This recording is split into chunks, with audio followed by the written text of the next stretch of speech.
Good evening, everyone. I would like to call to order the Policy Subcommittee meeting for April 30th. Roll call, please. Member Ortiz-McGrath? Present. Member Pena? Present. Member Satterwhite? Present. Tonight we will be reviewing Policy JICFB, Bullying Intervention and Prevention Plan. I would like to introduce Charlie Gallo, Compliance Officer, who will provide an update on the policy and the proposed changes. Charlie, thank you for being here this evening, and I will turn it over to you. Good evening, everyone, and thank you, Chairperson Ortiz-McGrath, Subcommittee members Satterwhite and Pena. Thank you also, Mr. Mayor, Madam Vice Chair, members of the committee as a whole, Dr. Cohen, and members of the administration. For the record, my name is Charlie Gallo, Lynn Public Schools Compliance Officer. Tonight I'm here to ensure compliance with LPS's Bullying Prevention and Intervention Plan, but I didn't want to go too far without noting that bullying is a serious topic. We've all read about it, we've maybe experienced it, we've seen it firsthand or secondhand certainly, and so it's a topic of utmost importance. Tonight is about the policy and the plan and being sure that that's in compliance and continues to be in compliance, but I did just want to say a couple of quick words to that. LPS has a bullying and intervention plan, which is coded as policy JICFB. I haven't mentioned this in open meeting in probably a year or more, but just to note, there's a National School Board Association coding recommendation for policies that is adapted in Massachusetts by the Mass Association of School Committees. There are 12 sections. They are coded A through L. Bullying is in section J and is coded JICFB. There are 56 policies in section J. There are 276 policies total in the 12 sections. And I just wanted to note what the letters meant for the committee, since I haven't done that recently. The first thing to understand about bullying is Massachusetts has a very specific bullying law, and that law talks about the repeated use by another student or a member of school staff of a physical act or gesture or combination that does any one of these 5 things: physical or emotional harm, places the target in reasonable fear of harm, creates a hostile environment at school, infringes on the rights of the target at school, or materially and substantially disrupts the orderly operation of the school. So it's repeated use, and it's any one of those 5 things. I just want to give a sort of baseline understanding of the definition here in Massachusetts, which is very specific. The bullying law came into play in Massachusetts in 2010, and in 2010 every district was told under the law that they needed to have a bullying intervention plan, as we do.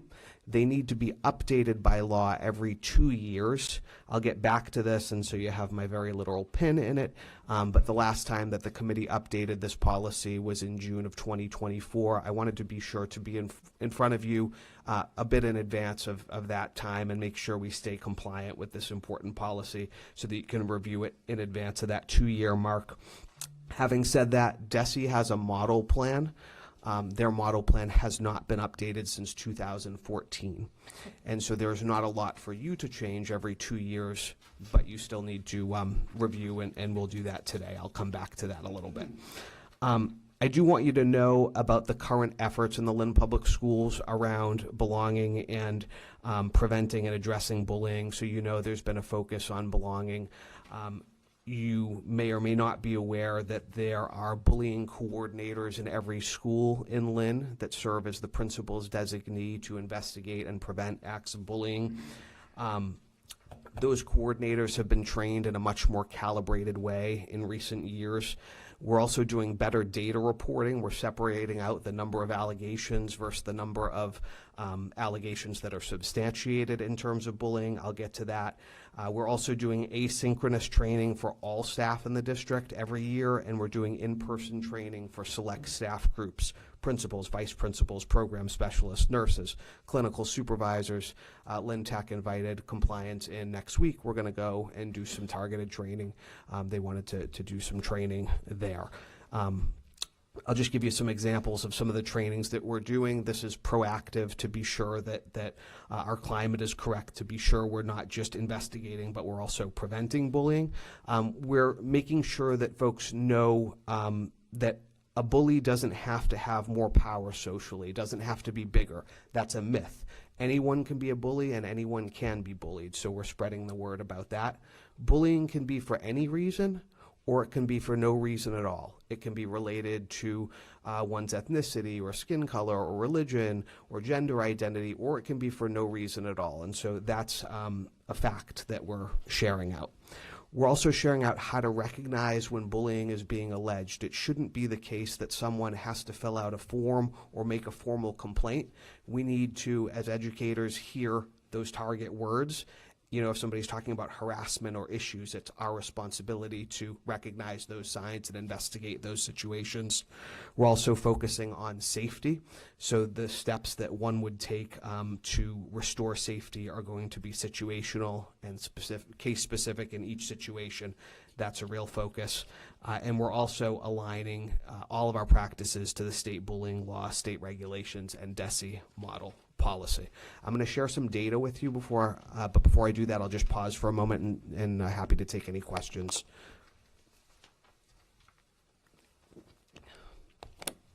All right.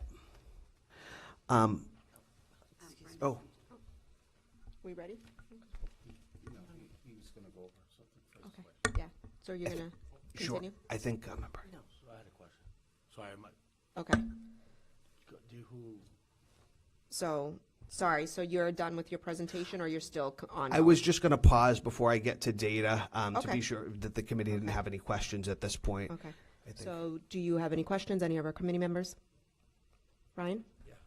Thank you, Attorney Galley, for setting the tone on this really important policy. I just had a question around the part where we talked about how to recognize that bullying is being alleged and the actual, I guess, the investigation process. Yes. So could you elaborate on what those steps or what that looks like kind of in the investigation process and like kind of like the synopsis of that? Absolutely. So, you know, sometimes you'll get someone who comes in with a letter or an email or something or verbally is using the word bullying, and those situations would be investigated. But what we're doing is training staff really district-wide and also those targeted groups and the bullying investigator and prevention leads in each school to recognize language that may indicate potential bullying. I'm having issues. Being harassed, those kinds of things. And whether it's a formal complaint or what I'll call informal, those are looked into by first making sure there's safety, maybe there's a safety plan in place, talking to the people who were involved, and then ultimately coming to a determination, and good communication from start to finish with the families on both ends of it or multiple ends of it, so that everybody knows what's going on as it's going. Thank you so much for that. Yeah. And I'm happy to jump into data or pause for further questions if there are any. Any other additional questions? Thank you. So this is some contextual information about where Lynn is at in terms of data with other districts. A few things to note at the outset. Until a few days ago, 2024 was the most recent reporting data that DESE had up. So I'm looking back in time because that's the best that was available to us. The data for 2024 covered 397 districts and charter schools, but there were 124 districts or charter schools that didn't report any incidents of bullying. I think we can say that those are technical errors probably, and so we've sort of taken them out of the mix for comparison purposes. So data is hard to do on this, but I wanted to give you something and really put our best foot forward in terms of what we can do, which is to presume that 273 of the 397 districts may have accurate data reporting or valid data reporting, and those districts for the most part range per capita 0.5 to 2% bullying rate. Per capita for those districts, what we did was basically divide the number of allegations by the number of students. Lynn falls within that range for every year. This is our 2024 data. We had a per capita rate of 1%. This is our 2025 data, which is data that I reported to the school committee last September. And what I would note is that at this point, Lynn started distinguishing between substantiated and unsubstantiated allegations. And so we can see what's happening is we're investigating and we're looking into and taking seriously claims. They may or may not end up to actually be bullying. And as we do more training, you see the sort of what we call allegation rate come up, because that means more investigations are occurring. And we're seeing the signs of bullying and bullying claims, but the substantiation rate coming down. And so what that means is we're taking seriously when claims are made. Again, this is a little bit apples to oranges, but we took a look because what we're doing is we're looking at 2024 data, and then we're looking at it against projections for 2026. But projected 2026, Lynn Public Schools falls smack in the middle of districts that are the same size as it. So Lawrence, Brockton, New Bedford, Lynn, and Lowell are districts roughly the same size, 2 of whom did not have bullying reporting, 3 of whom did, and we're right in the middle of the 2.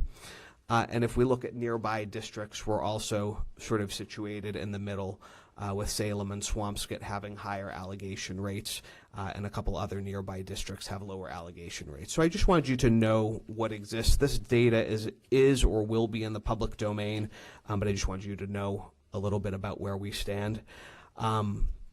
The slide that I showed you towards the start, I had put a pin in, and it's back up again. In 2024, the tweaks to the bullying policy were changing it from living in curriculum to living in compliance, and then updating for gender inclusive language. Those were the changes that we did in 2024. In the packet that you received, you have an update that I'd be happy to go through, that has some non-substantive, mostly stylistic changes, but I'll go through those. But I did want to note that one thing that we did this year that we didn't do 2 years ago is we got some student voice. Member Smith, hopefully you don't mind, but you were our guest speaker at this particular Student Advisory Council meeting. Member Ortiz-McGrath was at the more recent one, but at that meeting we went through the bullying prevention and intervention plan. Amelia and colleagues were there and were able to see that firsthand and share some thoughts around climate and belonging, which is not a step that we took 2 years ago. And so we wanted to note that we did that. I have a proposed motion for you, but I'm happy to go through the changes to the policy as that's on the screen if that would be helpful. And I'm happy also to first pause for questions. I know Member Pena has one. I thank you for the presentation, Charlie. Yeah, go ahead. Yeah, you're good. Thank you for the presentation, and this is a very serious issue. You know, I experienced a lot of bullying when I first entered the district back in 1976. There was many Latinos and you know, just children being children, but I experienced it, and this is very, you know, serious topic. On the synchronous training for all staff in person, you know, either in person or training for select staff groups. How do you target that? You target if there's more complaints, or is it something like? Is it something like you try to do more like a big district, like get all the program specialists, or do you target more?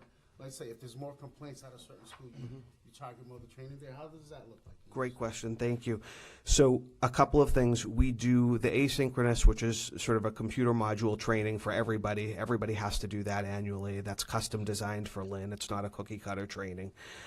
So we do that, and then we target based really on the role. And so in particular this year, nurses and clinical staff were the ones that we wanted to really train in person, and we did. Principals and vice principals who were new to the district, and now we're moving on to guidance counselors, school counselors, and sort of piloting that at LVTI next week. So really kind of looking at staff groups. And it's been a lot of demand for us to come in and do those kinds of trainings. Yeah. Mm-hmm. Any further questions? Member Castellano? So I have a question about, as I'm going through the documents, the bullying task force. Yes. Can you kind of go over that a little bit? Because I feel like we've had this conversation over the years, and it's like many different variations of that, right? What is, I guess, what's the status? Okay, so in when this policy was first initiated, so going back to 2010, there was a bullying task force that included LPD and LPS and representatives from parents, parents as representatives on the task force as well, that came up with the initial plan. That's shifted over the years, and so one of the things that's revised in the draft is shifting that language. Now what we have is a position in each school. Each school has a person whose role is to be the principal's designee around bullying, and that lives in the LTU contract. It's codified there, and it's codified in your policy. And so the changes really move away from that idea of a task force to the idea of a coordinator per school. The task force, my understanding, and it was before my time in this particular role, was that the task force was more around creating the initial policy and kind of phased out over time after that happened. It certainly has not been active, I can tell you, at least in the last eight or more years. So to the person who is the designee, Yes. so what professional development, how do we prepare these individuals to I guess that's a lot on their plate. Like Yeah. if you take away a lot, so in one way you take a lot of different inputs, right? Mm-hmm. A lot of expertise from the task force model to just one person. So could you kind of weigh out the pros and cons there? Because I think that's a lot of for one person. I guess the designee was like, I don't know how does one become a designee? How do you break down, I guess, the professional development menu for that, and the growing obviously issues with cyberbullying and just the levels of how that gets in the intake process, how you get that. Can you kind of walk? Absolutely. Sorry, that's a lot of. No, it's fair. It's and so we take pride in the work we do with our coordinators, building based. We do a big start of the year training. It's a couple hours long for them. We have built out an enormous number of sort of letters, charts, resources. They have their own web page within Schoology that they utilize. They also report to us monthly, and so we spot check their work on a monthly basis. They also check in with myself and the Assistant Director of Compliance on a very regular basis. It's very rare that a day goes by that we don't consult with either one of them or a principal on a given matter. And so we're constantly doing that through email, through Schoology. We've built sort of a community of them, and we do periodic additional shorter professional developments, just virtually usually throughout the year as things arise or change. So it sounds like you guys triage compliance is you guys guide through the process, because I can imagine the legality that is involved with that. Yes. And also, I guess my clarification, a point of clarity, are they principals, vice principals, teachers? I guess how that's the part where who are these people? Yep. So there are about I think 11 or 12 are clinicians or clinical supervisors, several of whom have a DCF background. There are a number of classroom teachers, and there are several building administrators in the role. It can vary place to place what the best fit is, and the principal has the right to appoint under the LTU contract. So there's a wide range of experiences. Thank you so much. That was really nice to. Thank you for the question. Any additional questions? All right. So you have hopefully in your packet a copy of the lined out bullying prevention and intervention plan. I'll just go through it for a few minutes. Please just stop me as you have questions. The opening section, we just changed the opening paragraph. This was a stylistic thing. The existing opening paragraph appears almost verbatim elsewhere. DESE gives us several opening paragraphs to choose from.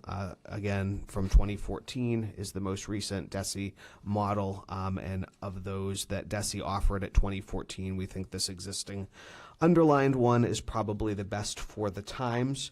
If we go on to the next page, we talk about leadership, and the leadership in the building is centered in that school-based bullying coordinator that Member Castellanos just had questions about. The next page goes into training and professional development, and that covers the targeted trainings, but also the annual staff trainings. And the updates here are to remove dated language that would indicate sort of in-person trainings. This is before asynchronous, before technology. And so we've sort of, given it a 10-year facelift there, but not substantively changed. We have on page, let's see, 3 updated language for practices around students with disabilities and what actually happens in an IEP meeting. Not that the IEP states no action is necessary to, prevent bullying. It's more that we consider it in every meeting and indicate whether a given student may potentially have more involvement as a target or an aggressor of bullying. We go into section 4, which is about the academic activities that align to bullying prevention. And then beyond that, we go into the fact, and again, I sort of shared this earlier, anybody can be bullied, anybody can be a target of bullying, but we do want to specifically note that some groups may be more vulnerable to bullying. And so the change in that section is to add additional sort of groupings.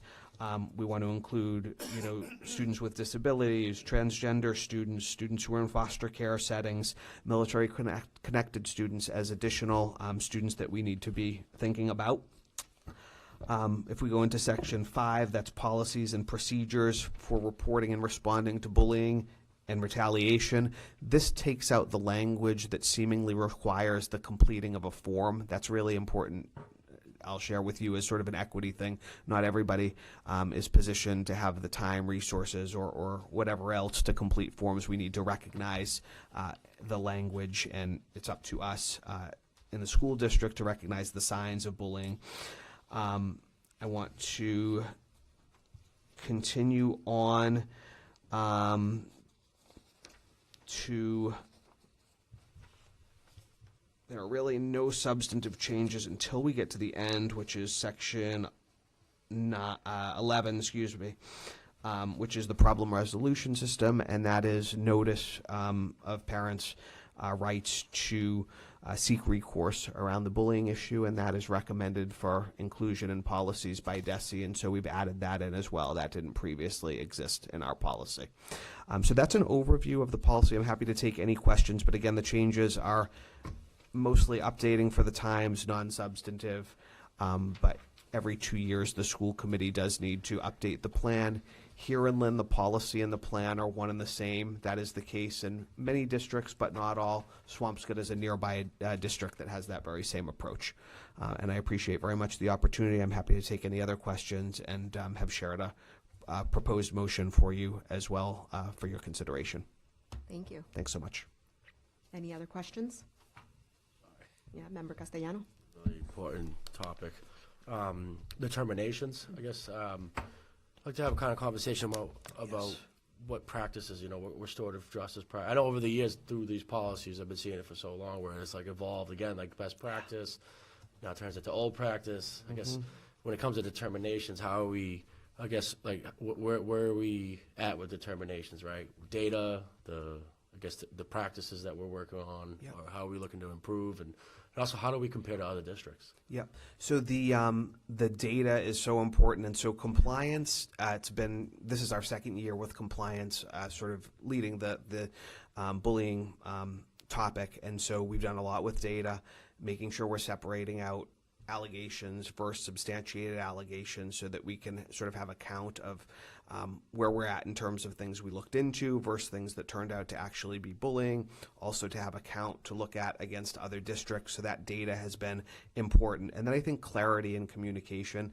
Superintendent Cohen, one of her themes, I think, in coming to this has been clarity, and one of the themes that you've come into your leadership has been around that issue of clarity and topic of clarity. And so we've aligned our practices in that area this year, very clearly letting families know whether you're the target or the aggressor. Here's a claim, here's what's going to be looked into, here's how everybody's going to be kept safe during that investigation. And then at the end, letting them know, here's the determination, here's what happened. And Member Castellanos, what we've done is made sure that the person who investigates the bullying is not the disciplinarian. So that's separated out. So this becomes a referral for potential discipline, maybe, or a referral for potential clinical support, maybe, case by case. But this person's role is to investigate and make the determination and then pass to the person who is best positioned to do the next step. My next question is appeals. Yes. So if I have a constituent or we have a family that doesn't agree with the determination of, I guess, what comes about after the investigation, what's the appeal process look like? Yep. Not unique to Lynn. There's not an appeal process in terms of the determination. There would be an appeal process in the event that the determination resulted in long-term discipline, however. And so appeals come into being around discipline if the discipline is long-term, but not in terms of the determination. You can seek recourse above the district and to DESE, and that's one of the new things that we've put in the policy and that DESE strongly recommends be in the policy is parents' rights to have recourse in that way. So that's an expulsion. Is that that's the max? So that's when they can. I guess that's when. 10 days. Okay. Yeah. 10 days long term. And I appreciate the clarity on the way you guys are separating the data sets. It's amazing to see how you guys did a fabulous job from compliance. Thank you.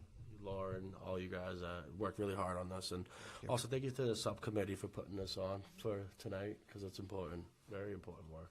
I get a lot of calls about this all the time from both sides, and as a school committee member, it's very difficult because I understand the due process is very important. It's very sensitive, so I try to do my best to never intervene or interfere with this process.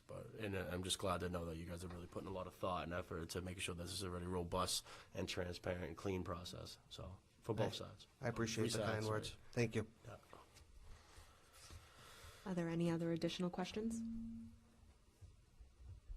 None. Thank you, Charlie, for this presentation. Extremely thorough. So at this time, I will entertain a motion. You have to make the motion. Excuse me. So moved. The motion needs to be read for the record. So, Yes, so the motion needs to be read. Okay, motion to accept the proposed bullying prevention and the changes on the policy JICFB. Is there a second? Second. Excellent, thank you. Any other further discussions? Roll call. Seeing there's none, roll call. Member Ortiz McGrath? Yes. Member Pena? Yes. Member Satterwhite? Yes. Excellent. So moving the policy JICFB, Bullying Intervention and Prevention Plan, will be moved forward to the full school committee for consideration. At this time, I will entertain a motion to adjourn. So move. Motion to adjourn. Excellent, thank you. Is there a second? Second. Excellent. Deb, roll call, please. Member Ortiz McGrath? Yes. Member Pena? Yes. Member Satterwhite? Yes. Excellent. At this time, the meeting is adjourned.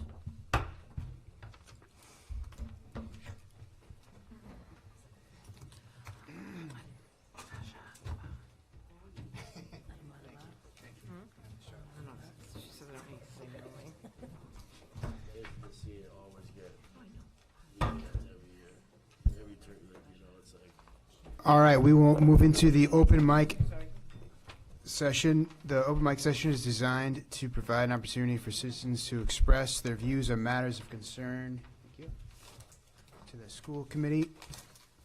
The sessions are not designed to encourage debate or lengthy exchange of views, but are to have the committee understand numerous points of view. The committee would appreciate speakers keeping their presentation 3 minutes in order to accommodate as many people as time permits. The chair reserves the right to limit the number of speakers on the same topic to 3. All speakers must be at least 18 years of age or enrolled in high school in the Lynn Public Schools District and having discussed their views with a student government representative. The chair reserves the right to rule a speaker out of order if they feel that the speaker's comments are personal in nature. If a speaker's comments are directed at a school committee member or a member of school administration in attendance, that member through the chair may address the individual. We have someone signed up here. Angela, Jose, yeah, if you could say your name. Thank you, sorry.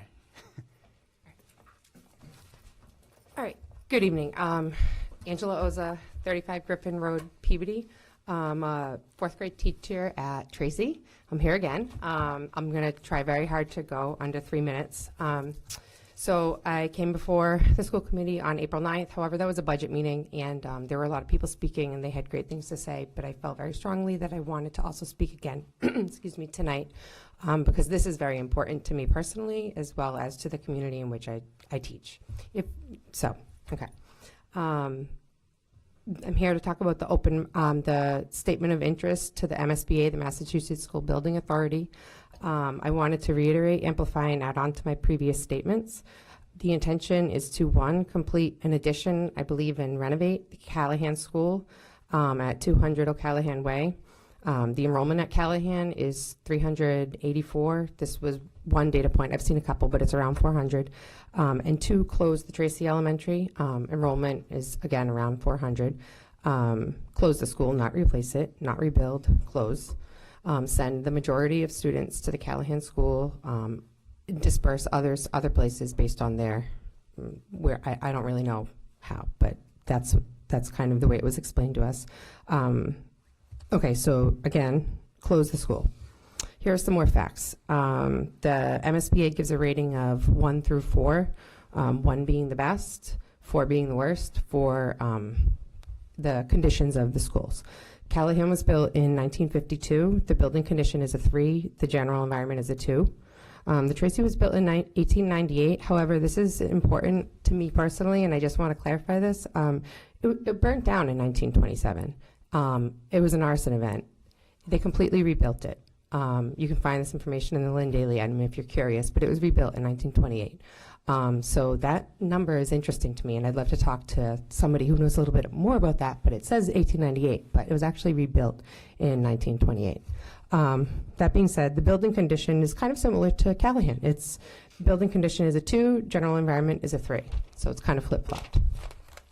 I encourage everybody to look at that school survey on the MSBA website. It's publicly available. You might be surprised at what you see. It might not be what you expect. It wasn't what I expected as well.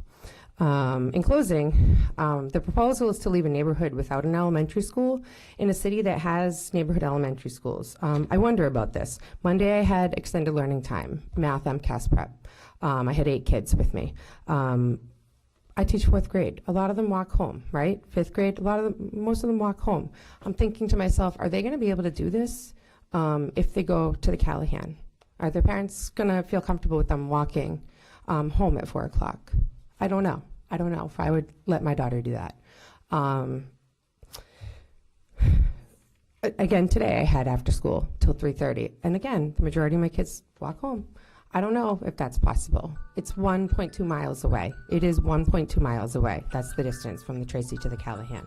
Okay? So my time is up. Just think about these things. So I'll leave it there. Thank you. Thank you so much. Thank you. Is there anyone else wishing to speak at open mic? Come and state your name and address, please.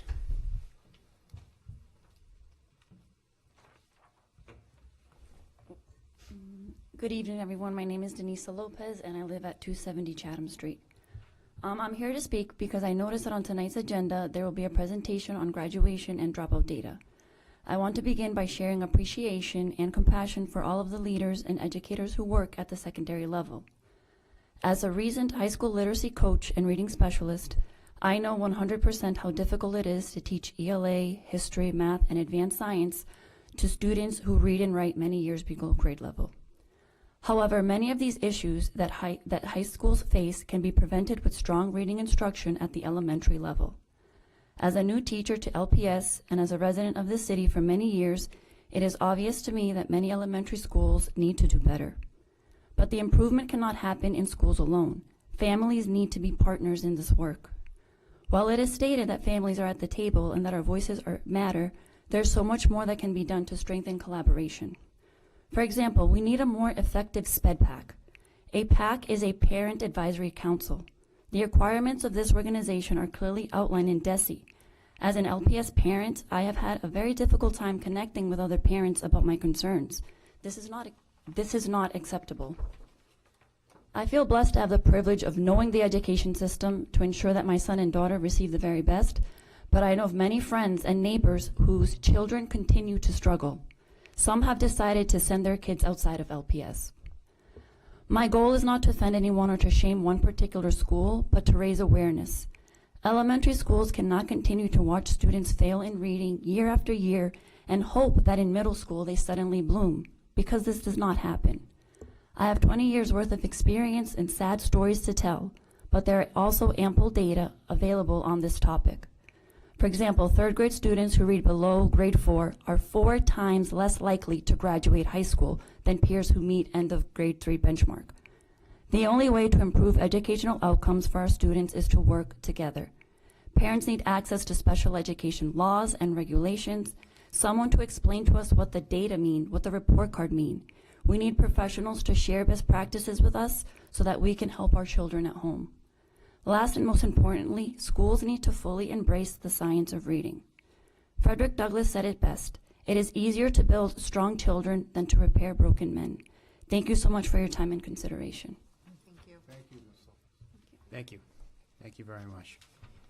Is there anyone else wishing to speak at open mic? Anyone else for open mic? Last call for open mic. All right, we will close the open mic portion and enter into the 8th regular meeting of the school committee. Roll call, please. Member Castellanos? Present. Member Gately? Present. Member Ortiz McGrath? Present. Member Pena? Present. Member Sadowite? Present. Member Smith? Present. Mayor Nicholson? Present. For those who are able, please rise for a salute to the flag.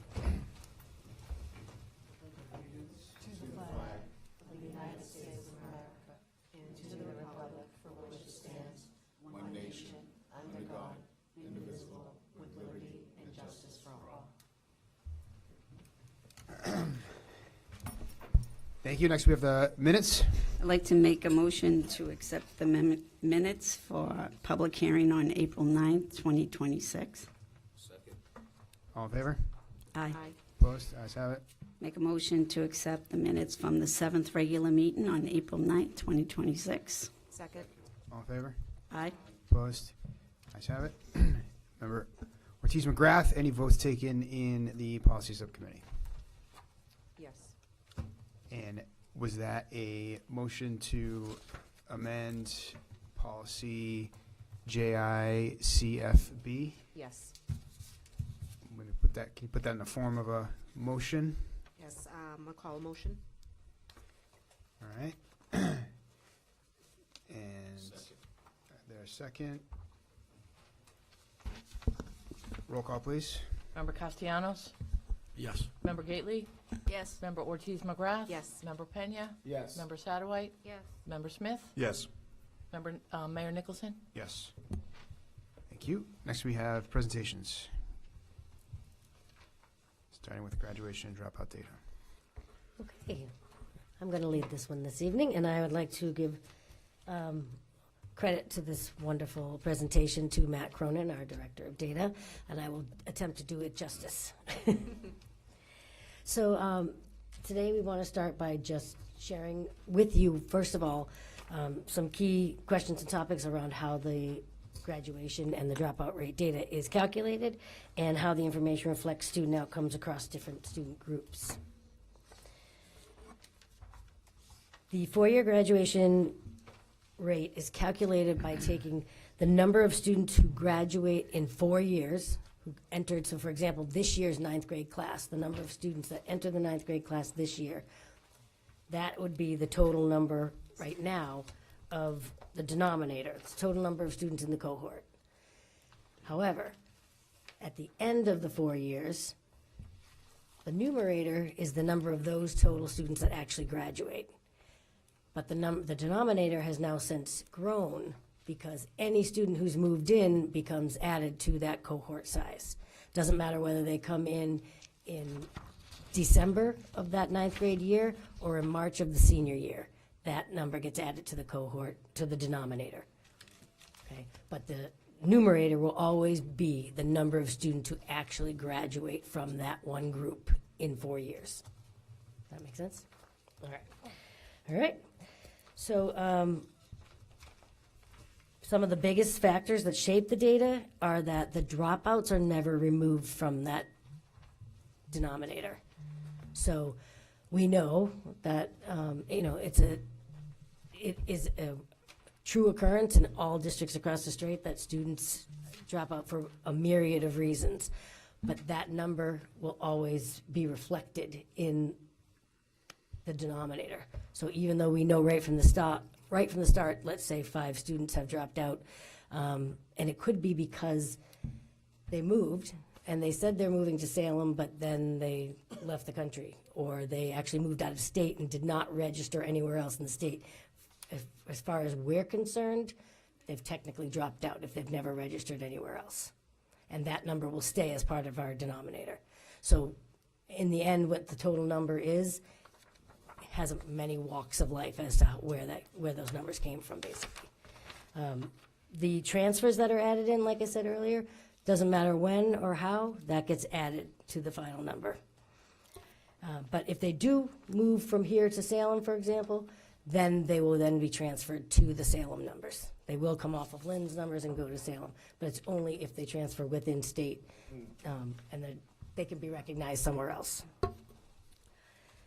So right now, can you go to that next one? Thank you. Our current graduation rate for the 24-25 school year landed at 75.6%. The total number in that denominator was 1,716 students. What you see underneath that number is what's called the adjusted graduation rate. The adjusted graduation rate is totally focused on the students that began and ended here in Lynn. They started from 9th grade. It doesn't include anybody who moved in. It includes just the students who are educated in Lynn from the day they started their high school career until they graduated. It also includes students who might have needed the summer to graduate. So if they weren't, they needed to finish a course or some credit recovery in the summertime, they are included in that number as well, which you see then jumps to 82.2%. We listed a couple with Chelsea and Lawrence schools as well, and you see that that adjusted community aspect about students who have been in the school system from the very beginning to the end shows an increase in all of the districts. Unfortunately, you do see on the annual dropout rate in 24-25 that it is at 4.5%, much more than we'd like to see. However, I will add that it is down from 23-24, which was 5.9%. So it is trending in the right direction at a time when enrollment was up, and a lot of the information that you'll see that Mr. Cronin was able to put together for you here shows that when enrollment rises, graduation rates decrease. So at a time when graduation rates went up last year in 24-25, we still saw a decline in the dropout rate, which is good news for as far as in the direction that we're heading. On the next slide, you see the graduation rate has declined, like I just said, as enrollment has increased. The solid line is our Lynn four-year rate that we just discussed. The dotted line shows the adjusted rate, which follows the same pattern but at a slightly higher level. And the blue line is the state average. Part of what has contributed, I think, to a lot of what we're seeing is that real jump in enrollment last year included a 122% increase in our multilingual learners, as well as a 232% increase in our homeless students or students facing homelessness. So that was a jump of 422 additional ML students and 297 additionally identified students with housing insecurities. And it really made for a very complex shift in our numbers and what we're looking at, because not only do those numbers and those percentages affect or represent, I should say, our homeless students, but our homeless students may also be those ML students, and they may also be Hispanic students, or they may be Latino students, they may be Hispanic, they may be Asian students. So they the different categories, you're not just identified in one category. You could be in numerous categories, right? So those shifts have made a real difference, and it was a huge growth jump in those numbers for us in 2025. That next slide breaks it down for us a little bit more to show that the ML students are making up nearly half of our cohort. But when you look at the identifiers on this slide, you'll see that the red line identifies our ML students in 2025. But the green line at the top and the dotted gray line represent all Lynn students in the dotted gray, the entire cohort, and the green represents non-ML students. So you'll see that those two categories themselves are above the state average line.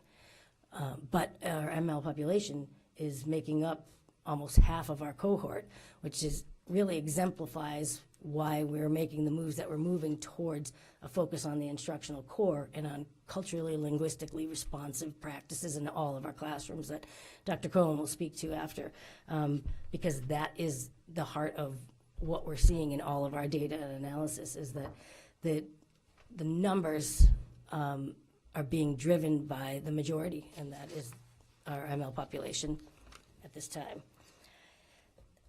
The next slide shows you same thing, a larger snapshot of that homeless population that we were talking about that make up 46.6%. So again, if you were to add those together, it's almost our whole entire cohort, but we know that there's overlap. That's what I was mentioning.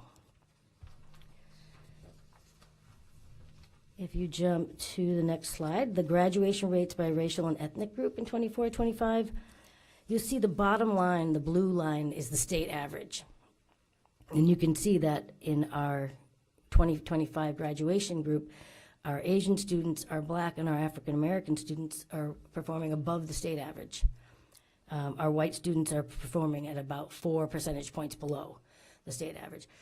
But that our Hispanic and Latino population, which again is our driving population, and the majority of our ML students are the ones that are struggling the most, and again, the reason why we're targeting that as our primary audience moving forward. Looking at gender relations in regard to graduation, the female students are graduating at a slightly higher rate than their male counterparts, 82.6%. Again, still down since 2021. Everyone is still comparing numbers to the immediate COVID response. And males at 69.7%. All of which are things that we're trying to focus on going forward in regard to looking at new ways to target dropout prevention and graduation rates. And the next slide again shows you the annual dropout rate now from 4.5% that I explained was down from 2023's 5.9. And again, you see that the multilingual students are the highest percentage of our students who are dropping out and leaving school, right? And we know that there's, again, many, many different reasons for all, everything from work and family and obligation to struggling and the need for more culturally linguistic responsive instruction to keep them engaged and wanting to be in school. So these are the areas that we're going to continue to focus on. The last slide that we have in here, I'm cautioning you on this one. This is a slide about MassCore that got added in because it's tied to the numbers of graduates, but it's only reflective of what we send to the Department of Education, and we are in the process of reviewing all of our coursework to align with MassCore as the state is getting ready to change the graduation requirements, the work that they're doing. So this is just reflective of the way things were set up in PowerSchool prior to the new changes. And I think part of Mr. Cronin's piece in bringing it was when he came and spoke to you earlier in the year, he talked about the MassCore requirements, he talked about the graduation plans that were being put in place into PowerSchool and how that was all being tied in. So this you will expect to see a huge change in as we go forward, because it's primarily record keeping versus kind of reality as far as where this is going. In summary, the overall graduation rate that I spoke of, 75.6%, is down. It absolutely is not where we want it to be. We need to move in the other direction, and that is our goal in moving forward. We agree that the composition shifts and the changes in multilingual learners and our homeless population last year had a large effect on this. We're hoping that, given that our enrollment numbers right now have leveled off, that we'll be able to move in the right direction again going forward. And we need to tackle the gender gap as well, something else that we want to be focusing on. Some real bright spots as well, that our Black and African American students at 92.5% and our Asian students at 95.7% are both above the state average in graduation numbers. And that should definitely be something applauded, and we'll be looking to see what the difference is and where we can go to find some more information around the difference in level of success and how do we capitalize on that. And I'd be happy to take any questions. Great. Start with Member Ortiz, Member McGrath, Member Pena, Member Castellanos, Member Satterwhite. Thank you so much for your presentation. So I have a couple, it's kind of a comment and then a question. So I'm really glad to see that in some areas we're trending in the right direction. I think we have to be very mindful and intentional on how we're supporting our MLE and our homeless students. I think that there's, as you mentioned, there's so many factors that come into play. They are some of our most vulnerable students and are experiencing a number of external factors. So definitely that intentionality in terms of making sure that we have a very robust plan of support is something that's really important to me. And then just really curious, I'm looking at the summary data, and I see that 11.9% of the annual dropout rate for the MLEs. I'm curious on, and I know sometimes this is difficult, and you might not be able to answer this right now, but do we have a percentage of the unidentified students, which I know hurts our graduation rate? So as students transfer in district, we know where they land, we're able to capture it in our data system, but there's so many other students that sometimes leave our district and we then can't locate them, we don't know where they've landed, which does hurt our graduation rate. So really curious on the level of work that's happening to support that work, but also recognizing that, you know, as immigration continues to be an issue, we are predominantly Latino in our community.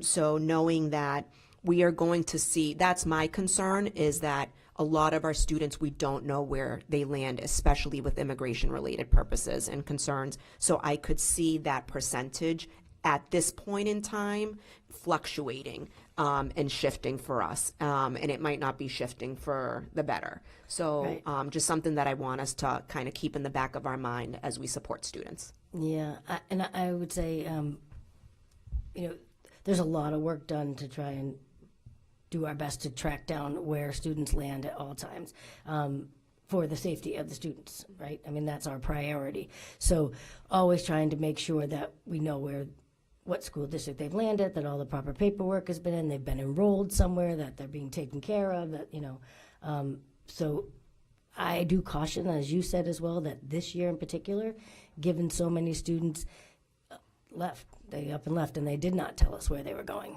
Obviously, for many it was for obvious reasons. That will most likely be reflected in next year's numbers. But we are, continuously doing everything we can to make sure that even if we know that the cases that they were leaving for immigration purposes or by choice, that we know that they're safe and that we know that that's where they've gone. Unfortunately, it doesn't change anything we can put into our system, but all the principals are very diligent about making sure they know where their kids have landed. Mm-hmm. Yeah, and I think that's important for the community to realize as well, because on paper, we're going to see a high percentage of a dropout rate, right? And it's not necessarily, yes, we recognize that internally there needs to be, supports around instruction and support for our MLE and our homeless students, but in particular for our MLE students, I do worry about what that perception might be, right? So explaining to folks that understanding that, yes, this is the percentage rate, but some of this is out of our control. Right. We can't dictate, and we don't know where students land at times. And I was just going to answer to your point about it being a high priority for us as well, and how the whole vision of the family and community engagement director would incorporate the strategy for decreasing chronic absenteeism and increasing as much involvement as we can get with the multilingual population in particular.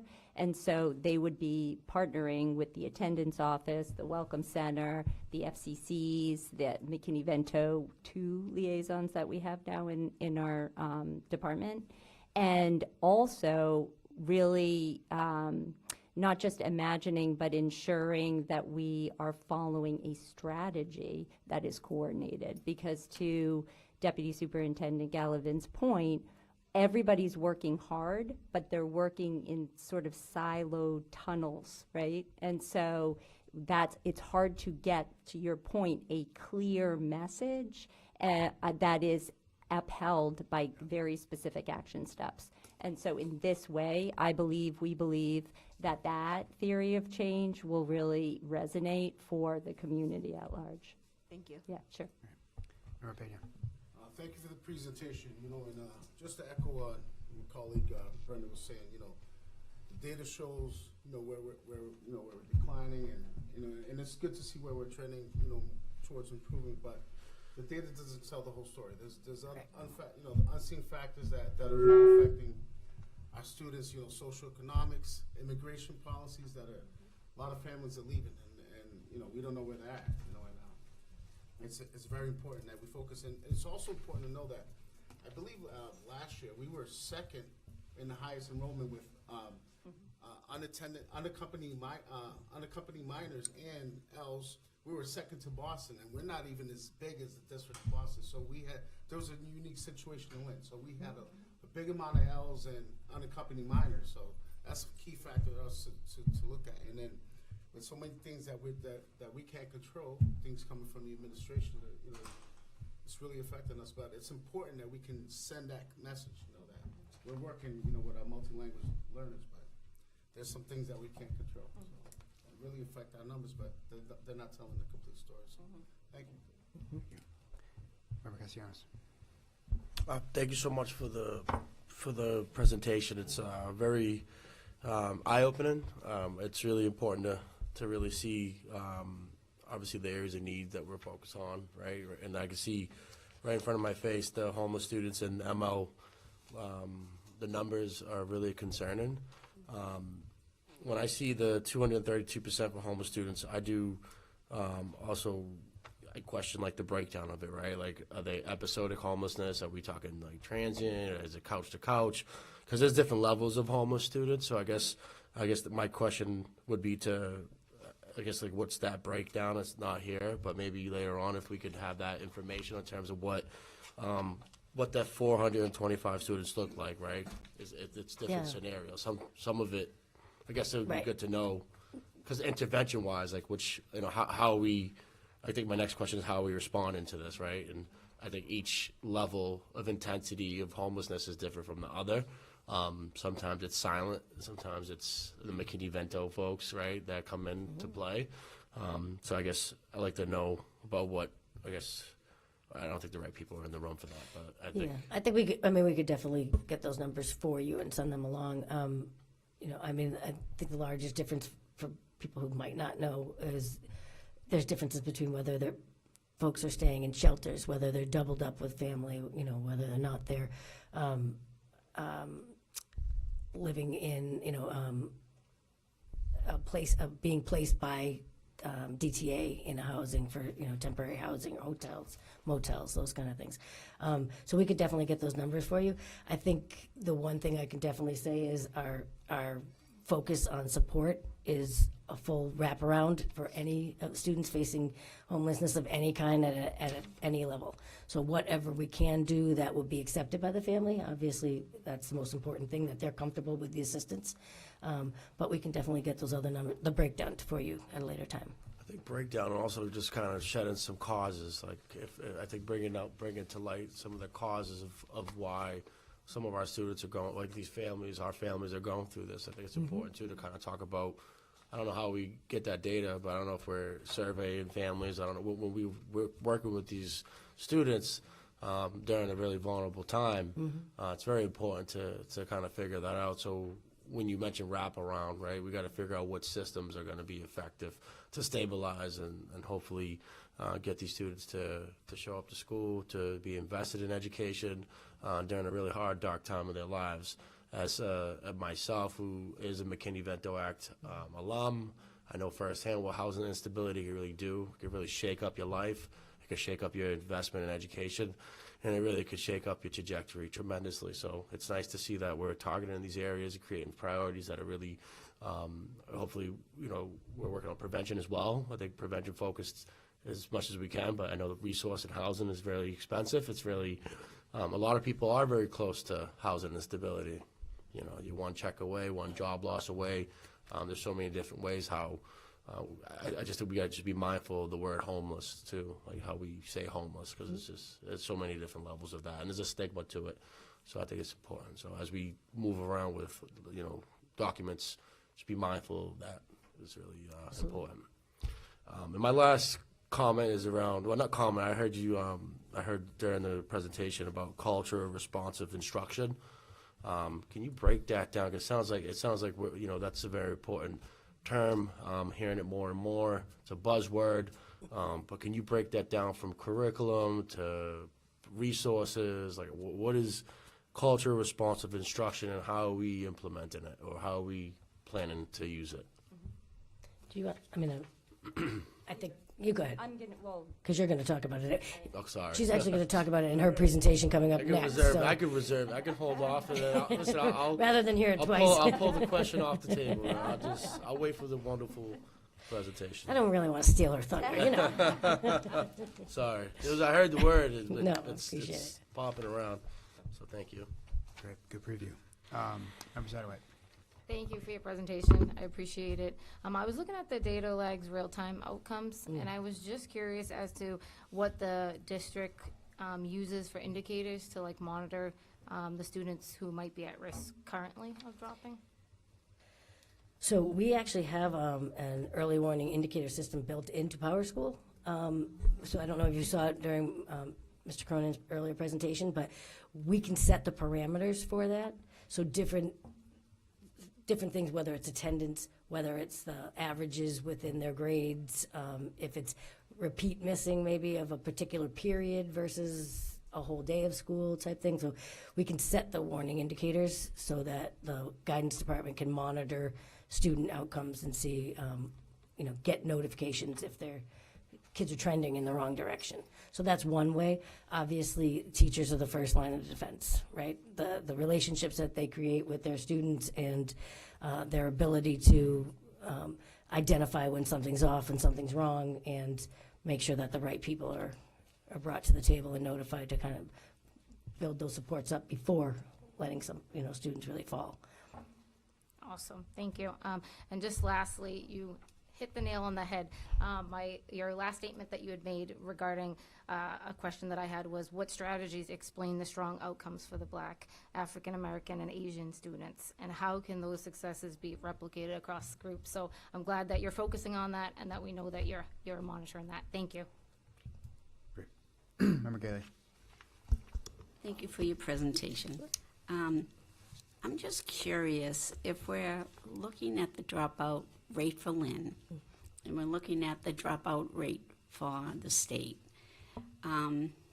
what's happening to our MLs and immigration is happening across the state. So won't you, I would think that you would see a fluctuation there, like a drop in the state as well as in the city, when we're looking at their data, because they're losing students also. Right, but remember I told you that denominator never changes? So the state's denominator is every child in that graduating cohort in the state. But when you're talking about city environments, right, how many cities are there versus rural small towns across the state that make up the demographic of that denominator? So most of it is housed in Boston, in Lynn, in Chelsea, in Lawrence, in Lowell, in Springfield and Holyoke, and those are where the concentrations of ML students are most profound. And the reality is, ML students in Lynn look very different than ML students in Lowell. right? Like Lynn, Chelsea, Boston, our student populations are very different than even Springfield and Holyoke's ML students, because what they face in challenges are night and day in a lot of respects. You know, so there's so many factors that go into who makes up your ML population that it's really hard. But as far as the question with the state, it really is because it's it's the North Adams all the way, you know, to the Pittsfield and the New York line. And there aren't not many ML numbers in a lot of these rural, more suburban areas. So it makes I think it almost makes it incomparable to use to line it up next to the Because state we're when it comes always to that. being compared to the state, to the Right, state, right, to the and state. that's the only way they know how to do it. You know, because there's so many different breakdowns in the demographics across the state. But as far as urban to urban, I think that's why you'll see very common numbers. I know all of us are hovering in those 70s ranges, and then hit the low 80s in the adjusted rate, right? So we're 82.2% graduation rate in the adjusted rate. Chelsea goes up another 5-point-something% in the adjusted rate, you know, but we're all hovering in that same area. And I was very happy to hear about the, as Member Satterwhite, about the Black and Asians. That was awesome to see that we're doing above that, because we, for years, have been working in those areas to bring that up. So, thank you. Great, awesome. Yeah, Member Smith. Thank you very much. Some of these questions maybe will be addressed by Dr. Cohen in her presentation, but I want to echo what Member Castellanos said about the homeless student cohort. The 20% under the state rate that we have in Lynn, that's something that really sticks out to me. Can you speak a little bit to, are there any strategies to addressing that? Can you speak to, is there a similar situation where the homeless students in Lynn look different from the homeless students across the state? I mean, there's so many factors there, but that number really sticks out to me. And this is a constituency which has real trouble advocating for themselves because they are dealing with so much else. So this is something that we need to take on actively.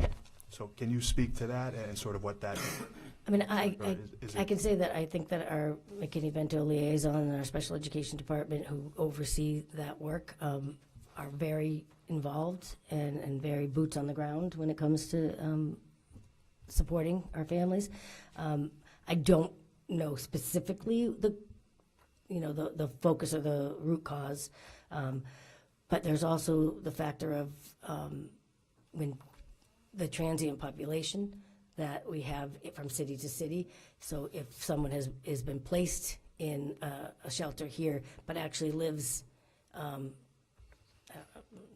in Boston somewhere or something, but they've decided to come here because it's easier or they don't want to be commuting back and forth kind of thing, then, you know, we share that responsibility with the city of Boston to transport this child and such. But, you know, there's so many different factors of where the kids are coming from or what's caused it. So, and it's very, you know, like Member Castellanos said, a very, you know, private matter that we want to respect the families. So we generally let the folks in the McKinney-Vento office really be the ones that are interacting with the families directly as not to overwhelm and not to.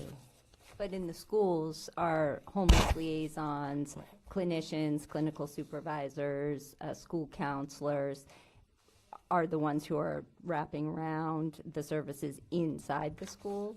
But to Member Castellanos' point, it is hard sometimes if they don't report when things happen during the school year. So McKinney-Vento gets a list of names to reach out to families when there are incidents or, you know, tragedies or crises.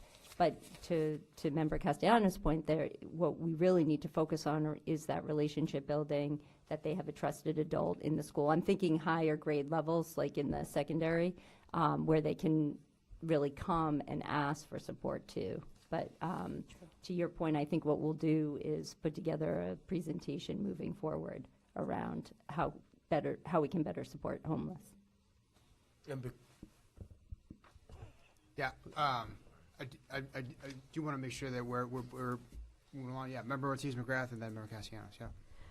Just a few comments, and I'm going to start with one of my questions.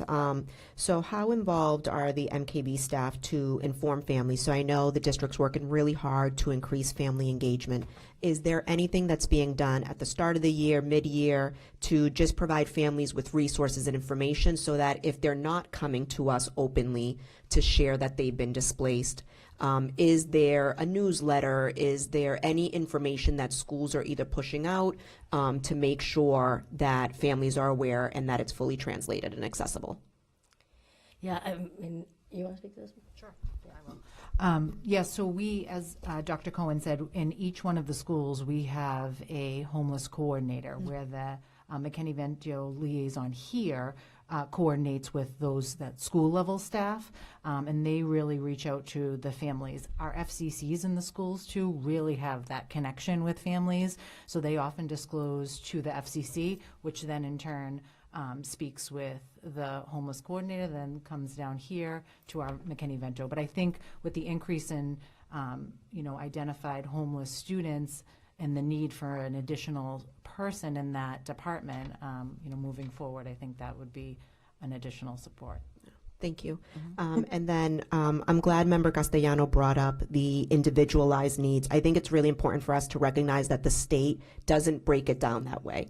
It is either you are MKV eligible or you're not. So I think, being able, I'm really excited to hear a little bit more about the work that's happening within the district to break down those silos in work, because we know each student has an individual story.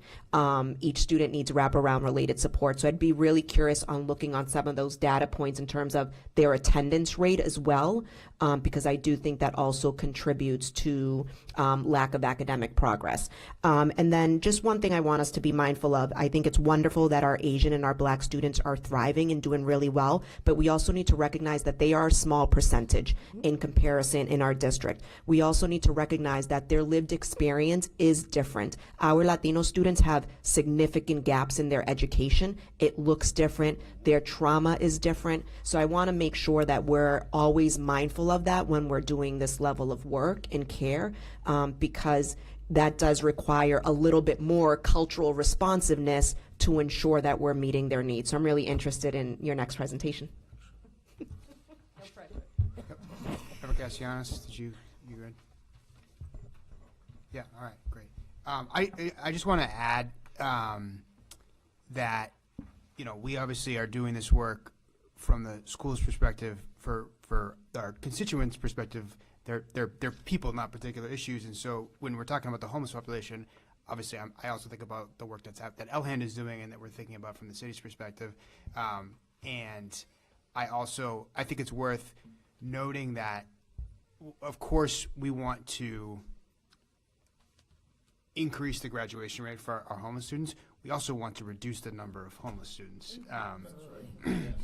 And this is a really troubling number to see on this page, the number of students that are struggling with homelessness, and it is something that I think concerns all of us. And we are, I know that all of you know that the City of Lynn has a continuum of care through the Housing and Urban Development, and that Lynn Public Schools participates in coordination with all our partner agencies to work on this issue. And there's lots of factors, obviously, that go into any given situation of homeless, but one of the most important and overwhelming ones is the cost of housing. And there's a lot that we're doing on the city side to try to create more opportunities for affordable housing, particularly thinking about the overwhelming number of students that are experiencing this. And it's affecting their learning. We all know it's affecting their learning. And I appreciate everyone that makes every effort to help our students overcome those barriers, but I just want to add that as well. So thank you so much for your presentation. Thank you, Mr. Cronin. Thank you. All right, instructional core. Okay. Thank you very much. I just want to say that this presentation isn't going to speak to the individual student, and I know that's where your mindset is. What this presentation does is it prepares us for the change around creating a cohesive system of instruction in the Lynn Public Schools. So what I'm doing tonight is walking you through really high level how we're ensuring that every student has access to rigorous grade level learning. And so what you're going to see here is the district coming together to ensure that that coherence impacts every student in every classroom. This is I don't want you to have post-traumatic stress at this moment. This slide was used several times during the budget. I'll only say that word one more time this evening, I promise. But it is important because remember, the budget is where we put our investment, right? Like this is what is most important. And so at the heart of the work that we do is equity, right? Ensuring that all students have equity, most particular those who are farthest from opportunity, our marginalized students. And so in order for them to experience good teaching, it has to be in the design of the system, not based on individual teacher talent or skills or experience. And so what we're doing here is we're representing to you the cycle that we're putting forward. So these are our three major levers for change. On-the-job training, right? This is what happens in the professional learning communities that happen during the day for our teachers. So we're really investing in the department heads, our CITs, our program specialists, and all of our instructional leaders to support and facilitate the PLCs for our teachers.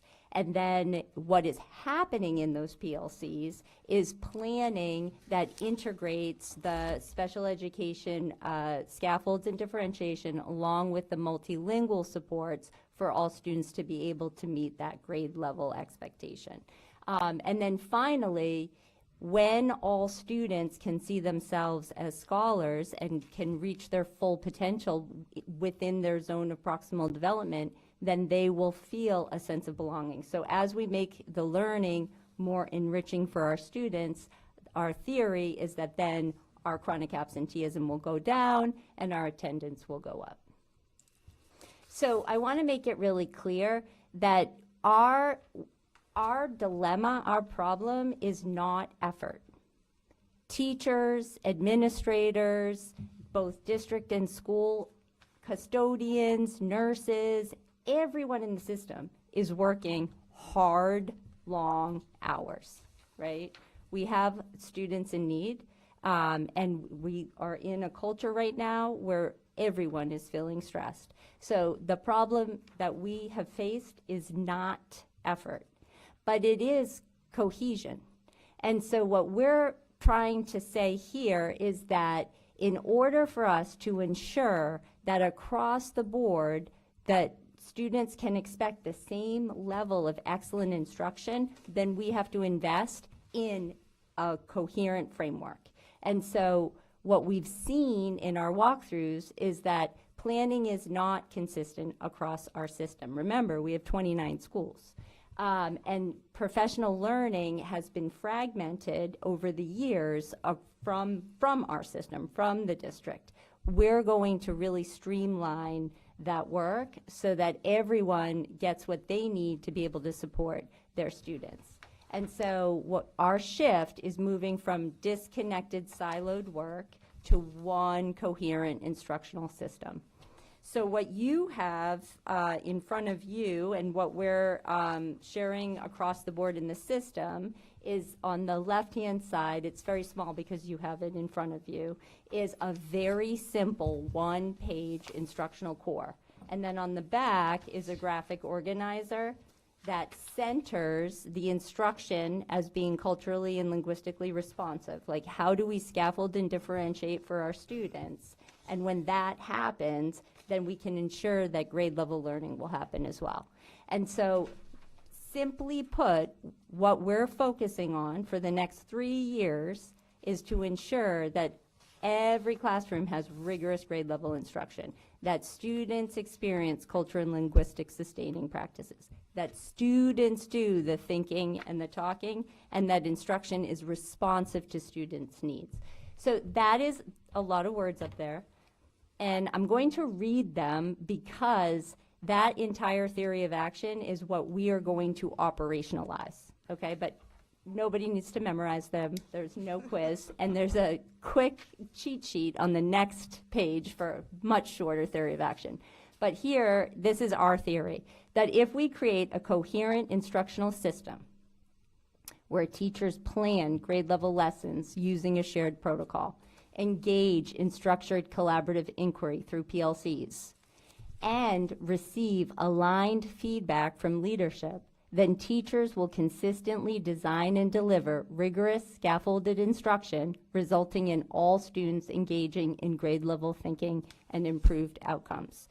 So if you take all of that and you break it down, that is the work that we're going to be doing. So our budget is aligned to that, our professional development plan is aligned to that, our family engagement is aligned to that. Tonight is just a high overview. We're going to come back in June and present to you both the next 3 years of our district strategic plan, because, right, we have to adapt. It's been 2 years, so we're updating it, and our district improvement plans and our school improvement plans. So people are working and working hard. Our district directors and our school principals will be working on their school improvement plans derived from our district improvement plan. And all you're going to see are those things in those plans. So, again, I just read to you those things. Students doing the thinking and talking, that's a big one. So we are looking to engage students. How do we engage students? Through the cultural and linguistic responsive practices. So the simple version of the theory of action is if we align planning, PLCs, and feedback, then instruction becomes consistent and students experience rigorous learning. Very simple. Simple is not easy. Simple is not easy. We do have our these are our instructional priorities from the district strategic plan. Building the instructional core, having a cohesive system, ensuring equitable access, and shared accountability systems. So what will we change? We're going to start using a planning protocol, ensuring PLC cycles, and aligning a walkthrough tool. One walkthrough tool, not 10, not people coming in from out of the district for professional development and offering different versions of a walkthrough tool. One walkthrough tool so we can ensure that we're measuring those 4 things. That's it. What we're going to stop is multiple formats of templates and protocols and expectations, fragmented professional development, and inconsistent expectations. Everything will align to this one-page document. So that walkthrough tool is all it is this. That's all it is. It's this, but how often? And so we'll be using that for our walkthrough, which, by the way, are non-evaluative, right? Because we're investing in adult learning. Just like in any learning environment, people need to be safe to take risks. We have to create psychological safety. We have to create opportunity to experiment. We have to create opportunity to fail. This is super important. First attempt in learning, fail, right? Try something, it didn't work. Try something else, right? Like that is what we mean by the feedback cycles. So we've already started to implement this. And so when we look at the strengths we have for the student engagement, you can see that we have some opportunities for students doing the work, student experience, instruction and responsive scaffolds. We have, that's fine, right? So we're going to collect the data, and then we're going to offer the professional development in order to bring down the red and increase the green. Similarly, for the distribution here, so that the tool is very simple. Yes, mostly, somewhat, not yet. And again, the not yet is that assets-minded thinking, right? So it's not there yet. This is where we're going to provide the feedback to our principals, to our department heads, around how we can move the students doing the thinking in the classroom, students doing the talking in the classrooms. What we have found, remember I started with this wasn't about effort, what we have found is that teachers feel as compassionately as you all represented here tonight. Like, we are worried about our data. Like, our graduation data is not good. Our dropout data is far too high, right? Teachers from pre-K to 12 feel the same way. They feel a moral imperative to give the best instruction they can. But what people do when they're stressed is they do, right? Like, they work hard, they write the lesson plan, they try to deliver. But then they're taking the cognitive load from the students, right? So it's really hard to think more about what is the question I'm going to pose, and then offering the space and the time for the students to engage and show their learning and demonstrate their knowledge. And when you're nervous, you feel like you have to give them the content, right? I have to give them the content. But what we're trying to shift is give them the time to wrestle with the content, and then offer the scaffold when they've come to that place where they're stuck. And that is hard work. And it takes a lot of professional development. And so the way that we're going to hold ourselves accountable is that we're looking around our leading targets. So the lagging is like changing the MCAS data, increasing graduation, decreasing dropout. Those are your lagging data points. But the leading data points are like, what are we measuring now that we can respond to? So very simply, if we're going to put a system in place, then we have to measure the percentage of people who are following the system. So we're looking at using the protocol. Where do we see the practice with rigor, with efficacy? Where do we see the growth in formative assessment data? And so it's going to be very simple, where there will be a cadence of walkthroughs, right? So if you're offering professional development and then expectations for how we want to see the change in the classrooms, then there's a 6-week cycle of, okay, now go and practice that thing. And then we watch and help the teachers to change practice in the areas where they need to. Okay, so the bottom line is that once we have the cohesive system in place, then we can ensure that the instruction is consistent across the entire system. Because for equity, we want students from classical who might move across the city to English to have the same experience at English in terms of rigor. All right, oops. So that, I think, really covers it all in terms of just high level, the instructional core. This is something that we've never really defined in the Lynn Public Schools in the recent years that I've been here. So this is why we're saying this is what we're looking for, and this is what we're concentrating on moving forward. Great. Member Susan McGrath. Thank you, Dr. Cohen, for that presentation. Extremely helpful. I just had one question in regards to administrator preparation, just in terms of consistency and alignment for use of the tool. What does that preparation look like, especially as you might be bringing in on new administrators into the district? Yeah, thank you. So that's a terrific question. So that's why we started to pilot it now with the walkthrough tool. So we're calibrating on it constantly. We've brought together interdisciplinary department assistant directors who go out to classrooms, partner with school leadership, utilize the tool, reflect on the tool itself. So not just the experience and the learning, but also like the efficacy of the tool. And then in terms of the constant professional development for all of us, we have a vertical alignment. This is how we're scheduling it out next year. So we will start to have those cycles. We will have the district level professional learning, And then down from there, after that, then the school leadership, like the department heads, the CITs, the VPs, we're going to include them in instructional leadership blocks, will come to the district to work with the assistant directors, and then they'll bring that down to the school PLCs and to their teachers. So there, it will be very clear and transparent, the work that we're doing. And then professionally, we'll be breaking these 4 things into cycles of learning. So, you know, in September, we'll start with the rigorous grade level. How do you unpack? How do you internalize the high quality instructional materials? And then cycle through. Then how do you support that with cultural and linguistic scaffolds and differentiation? Great, thank Yeah. you so much. Sure. Member Gailey. And Member Smith. Yep. Is it me? Okay, so here we go.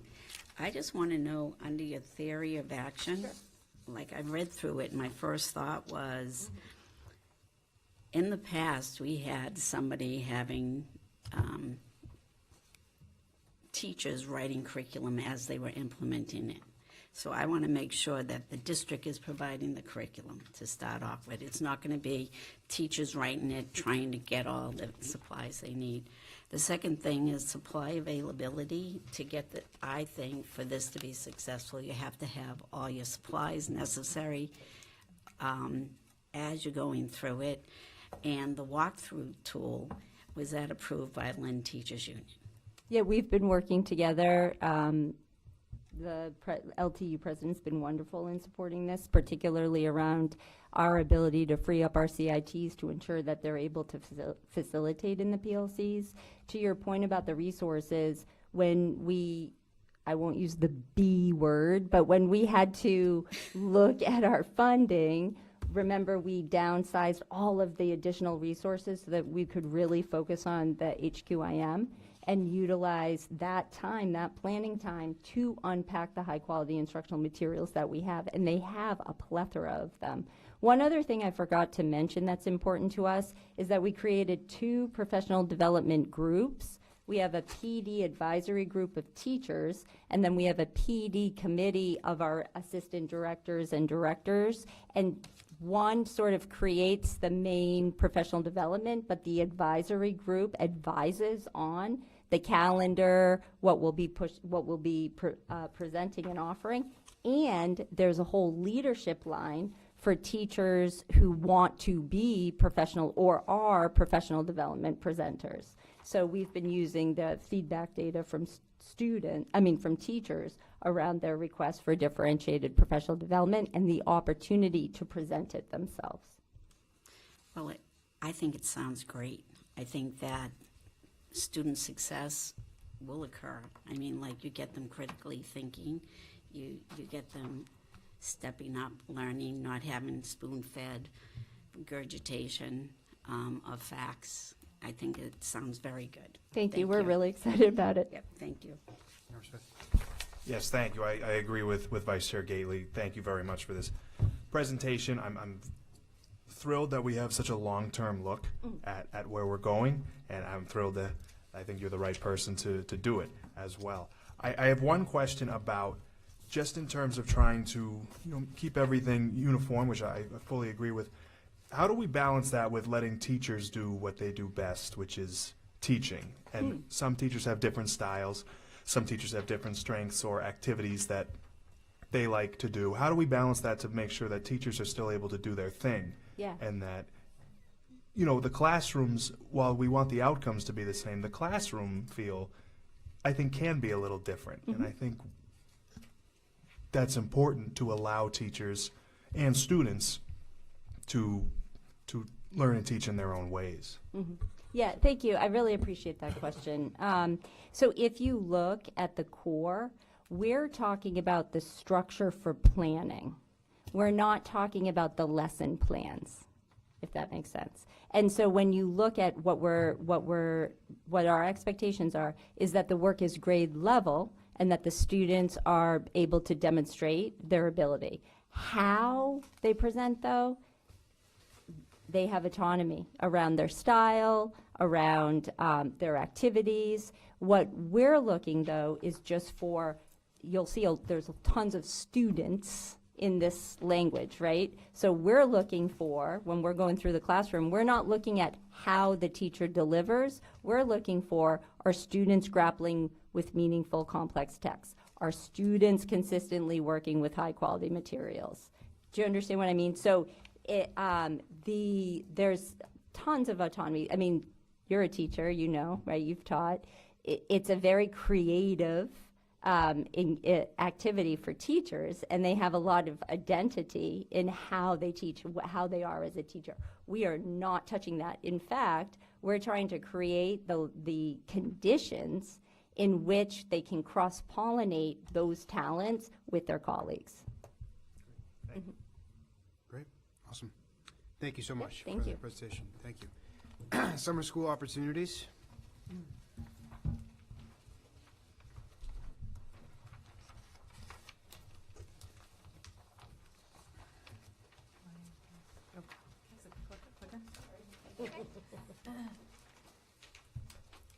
We would like to share with you tonight some extended learning time opportunities that we have offered both this school year, during the school year, and what programs we are offering in the summer. One thing that I do want to mention is that these programs are funded through the Titles Grant. Each principal has the ability to submit a proposal, which comes to the deputy superintendents, which outlines the program description, the goals and the objectives of the program, the criteria that they are using to identify the students, the time and duration of the program, and how it links to the district goals. What the impact for the program is on students or staff or parents, depending on what the program is. And then 2 weeks after the completion of the program, they submit evidence to us around the impact of the program. So one of the areas that falls under the titles is extended learning time. We call it ELT. And ELT can look differently. Again, speaking to that autonomy, we don't want to tell schools what is best for their students and their teachers, matching their data. So, so this first cluster of principals decided that they were going to do an after-school program for extended learning time. So, so much of that looked like MCAS, science, ELA prep. And although each school wasn't doing the exact same thing, they were doing what they felt based on their data their students needed. The second group, the Fallon, the Fallon through Tracy, they opted to provide their students what they were calling vacation camps. And we like to give it cute little names so that kids are thinking they're going to a camp. But basically, we're offering the same type of remediation and opportunities for kids to close those gaps and get some remediation. Our secondary schools, all of them did a combination of vacation academies, ELA, prep, MCAS tutoring, boot camps. So they all offered some opportunities for our kids to have learning beyond the school day. I wanted to put in here, attached with this money, the titles money, each school, each proposal, it's required that you submit data, evidence of that, you know, you had this money, you used it, what were the results? And the results could be student data, like what were the pre and post, what were the gains, what were your discoveries? But one of the fun parts of the data that we always try to include, if you can click through, we have some that just wrapped up. Can I go back? Don't give me a clicker. So some of these are pictures of some of the vacation camps that just ended this past week, and the evidence doesn't have to be until 2 weeks after. So, so it is coming in, but some of the pictures we had, this is, I believe, at Fallon at their science camp, and they were making hands-on creations, I guess. This one where they were making a rocket ship that they were going to create together. This is at another school where they're doing math in the gym on a number line. So when we're talking about like project-based, like getting the kids involved, they're doing the learning. You know, we all know that learning is not a spectator sport. They have to be in there doing it. So these are some of the really creative ways. At this particular school, these two students are doing a math problem. they're gonna solve that problem, run down the court, and then they're gonna have to shoot the basket that number of times. So we're talking about some fun. These little kiddos are doing a science camp and they're building some engineering, doing some engineering and design. And this is another school, might be Sisson, I'm not sure which schools are which, but doing some hands-on learning. So when we're talking about the extended learning, we're talking about, yes, we're still learning, but we're having the luxury to make it hands-on. And not that we don't do that during the day, but we're better able to do it because it's beyond the school day. So these are some of our summer programs. These are our summer programs for elementary school students, focusing on literacy and math. On the bottom of the slide, you will see that a couple of our schools are offline because they're doing some work this summer. But one thing I want to note is that although Cobbett is offline, they're doing their summer program at Washington STEM School. So they're using a neighborhood school just a little bit away to house the program. I just want to highlight a couple of the programs because they use different criteria for identification. So Washington is doing just a literacy camp for rising second, third, and fourth grade students, using some data to identify students in order to build foundational skills using the iReady diagnostic assessment. Ford is doing both a math and literacy instruction for all grade levels with an SEL component and enrichment through music and arts, and that's for rising first through fifth grade. So it varies across the board at the elementary schools. And then our secondary schools, we have both the traditional summer school at Lynn Classical and Lynn English for credit recovery, as well as HDSA. HDSA will be moving here for their summer program, so it'll be at 195 Market. Pickering is doing a project-based learning camp or program. Thurgood Marshall has Project Yes that's running over the summer, and Dream More, and again offline, or Breed, due to a number of projects that are happening over the summer. CASA and Lynn Classical will partially be offline, so certain parts of the building. Again, this does not include our extended school year programming, which is through our special education department. So we are still going to be having those programs running. The coach program at both Shoemaker and Hood, Harrington, ECC, Teams. We're having Steps to Success at, for Fallon and Callahan students that will be held at Fallon School.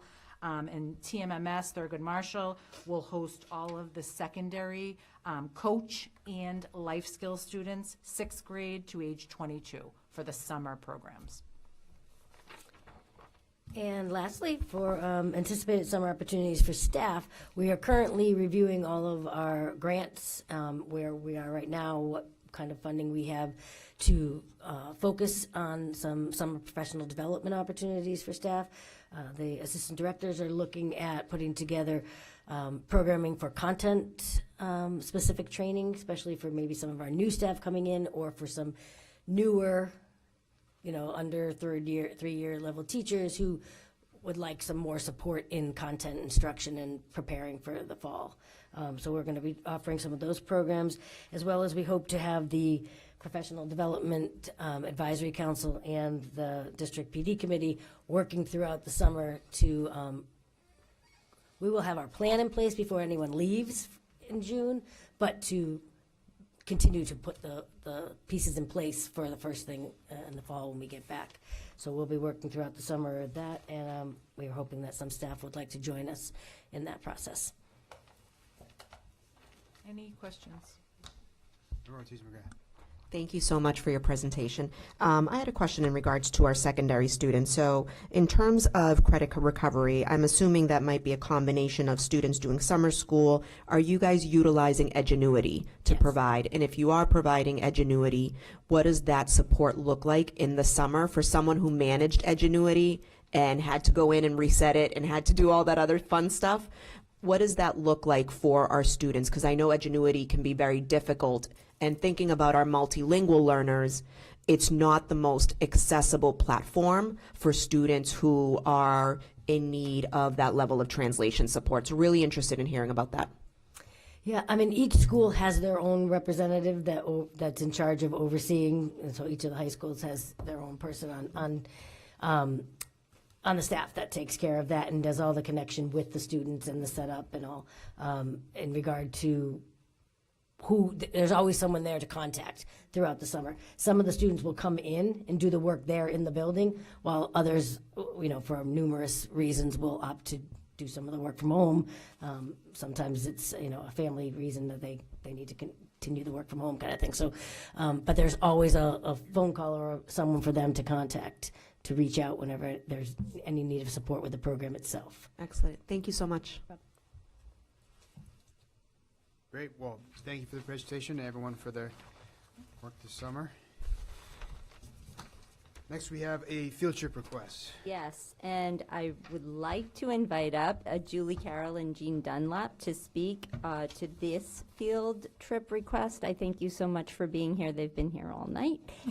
So this is for 5 students to Bands of America in Indiana on June 21st to 27th, funded by the Murray Bernstein Charitable Trust. Thank you. Thank you guys so much. So I have some handouts for you guys just so that way you can all follow along with what I'm saying. So as I pass out the papers, to give you all some context, so I'm from Salem, Massachusetts, which has a very rich marching arts program. I actually started marching band when I was in 7th grade. We allowed middle schoolers. So I'm just gonna pause because we would love for everyone at home to be able to hear that too, and you got to speak in front of the microphone for that time.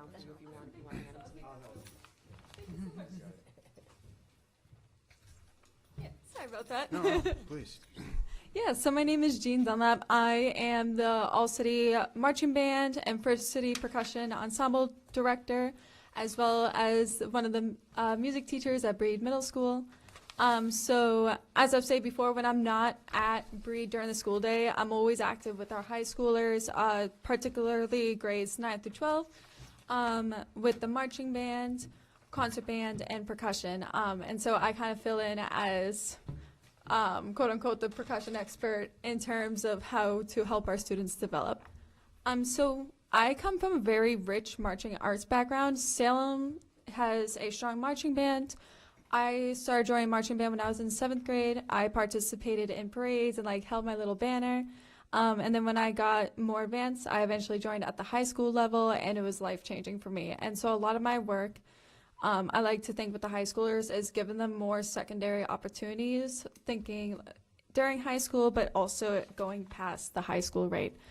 And so last summer, I was looking for my own professional development because, unfortunately, a lot of times the arts are facing massive cuts across the nation. Especially along the East Coast, we're seeing a massive decline of availability of programs for students, especially financially reasonable programs. For example, one of my students, he came up to me, he's a percussionist, and he was asking me about summer camp opportunities. And one of the opportunities is through UMass Amherst, and just for a 2-day program, 1 overnight day costs $400. And obviously, not too bad in today's economy, but not ideal, especially for our students. And so last summer, while I was looking for my own professional development, one of my colleagues and one of my mentors from when I was a percussion in high school had recommended the Bands of America summer camp program. They do offer a lot of financial aid for students looking for scholarships or for directors and college students looking for financial aid. So the program does run from middle school all the way through high school, secondary, and professional level. And so Bands of America is a 503c program. Y'all know more about that than I do. But from my understanding, it is a nonprofit, and they always strive to make music accessible, creative, and pretty much just have it be positively life-changing for students. And so when I had attended the camp last year, I was nervous because I went by myself. I got on the flight from Logan Airport to Indianapolis, and I only met 2 other people from the East Coast, one family from Maine and another family from Florida.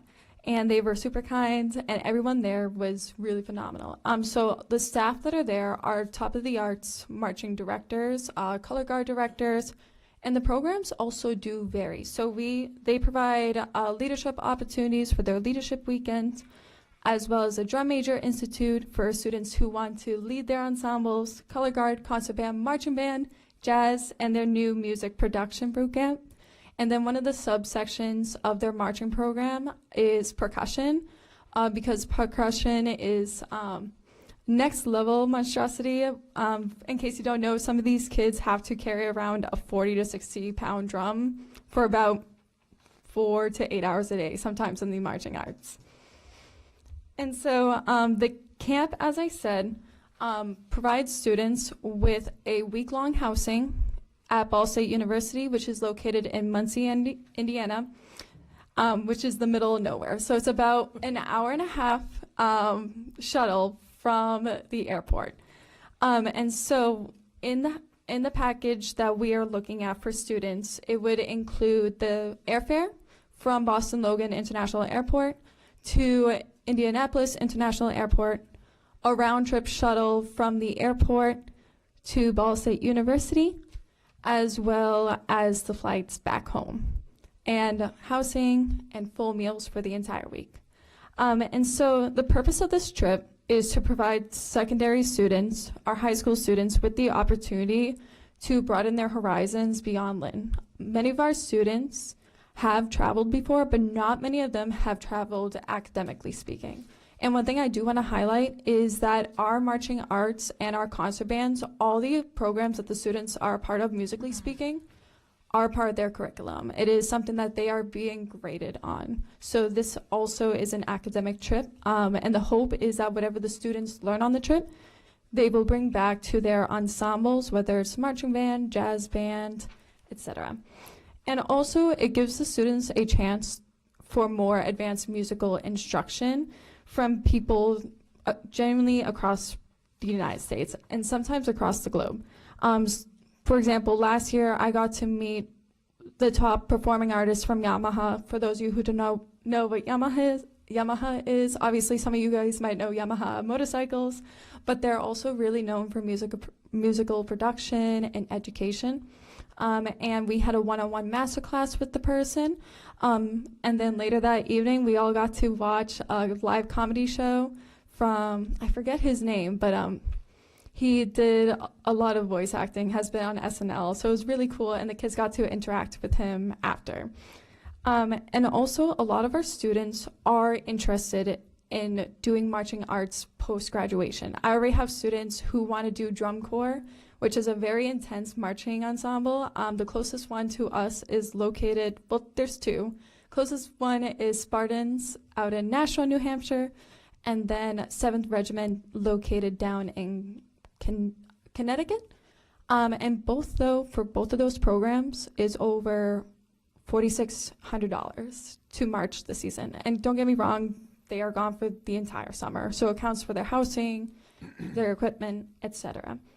And so this program provides a gateway for the students who want to do that, as one of the parts of the summer camp program is that they get to work with a drum corps called Carolina Crown. They have been top-notch since they started in around the 1970s, maybe a little bit earlier. And so they get to work with a lot of upper-level students as well. And also, this, I guess it does kind of tie to like the post-graduation and graduation. It also provides students with an insight of what campus living can be like, as they do live on the dorms, and they also get to eat at the campus cafeteria, which is pretty top-notch. It's honestly pretty good. And so this allows them to start thinking about graduation and start thinking about, hey, maybe this is something that I would like to do, or maybe college is accessible, like it is a possibility for me. And so students, when they attend the camp, it is very intense. So the plan is we would fly in Sunday, drive to Ball State University, and then thankfully we'd have like a night to adjust and kind of get them settled in their dorm rooms. And then starting Monday morning, they go to registration, they go to their introductory sessions, And then typically every day they will go from breakfast starts around 8 a.m. until lights out at 10 p.m. And so during this time, they are doing what is called sectionals, so working with their individual instrument families. They will be working with professionals in the field. They'll be learning how to march. They'll be learning how to lead, and etc. So some of the more particular skills that they'll be learning are social connections. They'll be talking to students from across the United States, as well as possibly students more closer to Lynn than California. They'll be doing team bonding activities. They'll have their roommates in dorms. It's their choice if they want to stay with a roommate from Lynn, or we have some social butterflies in our department, so they'd probably choose a random roommate. And also, they get to play a lot of different games throughout the day. Also allows them, as I said, musical growth. We're always looking for opportunities for our students to be able to continue taking that next step. And a lot of the artists are Yamaha renowned musicians. A lot of them have toured the world, literally speaking, in their profession.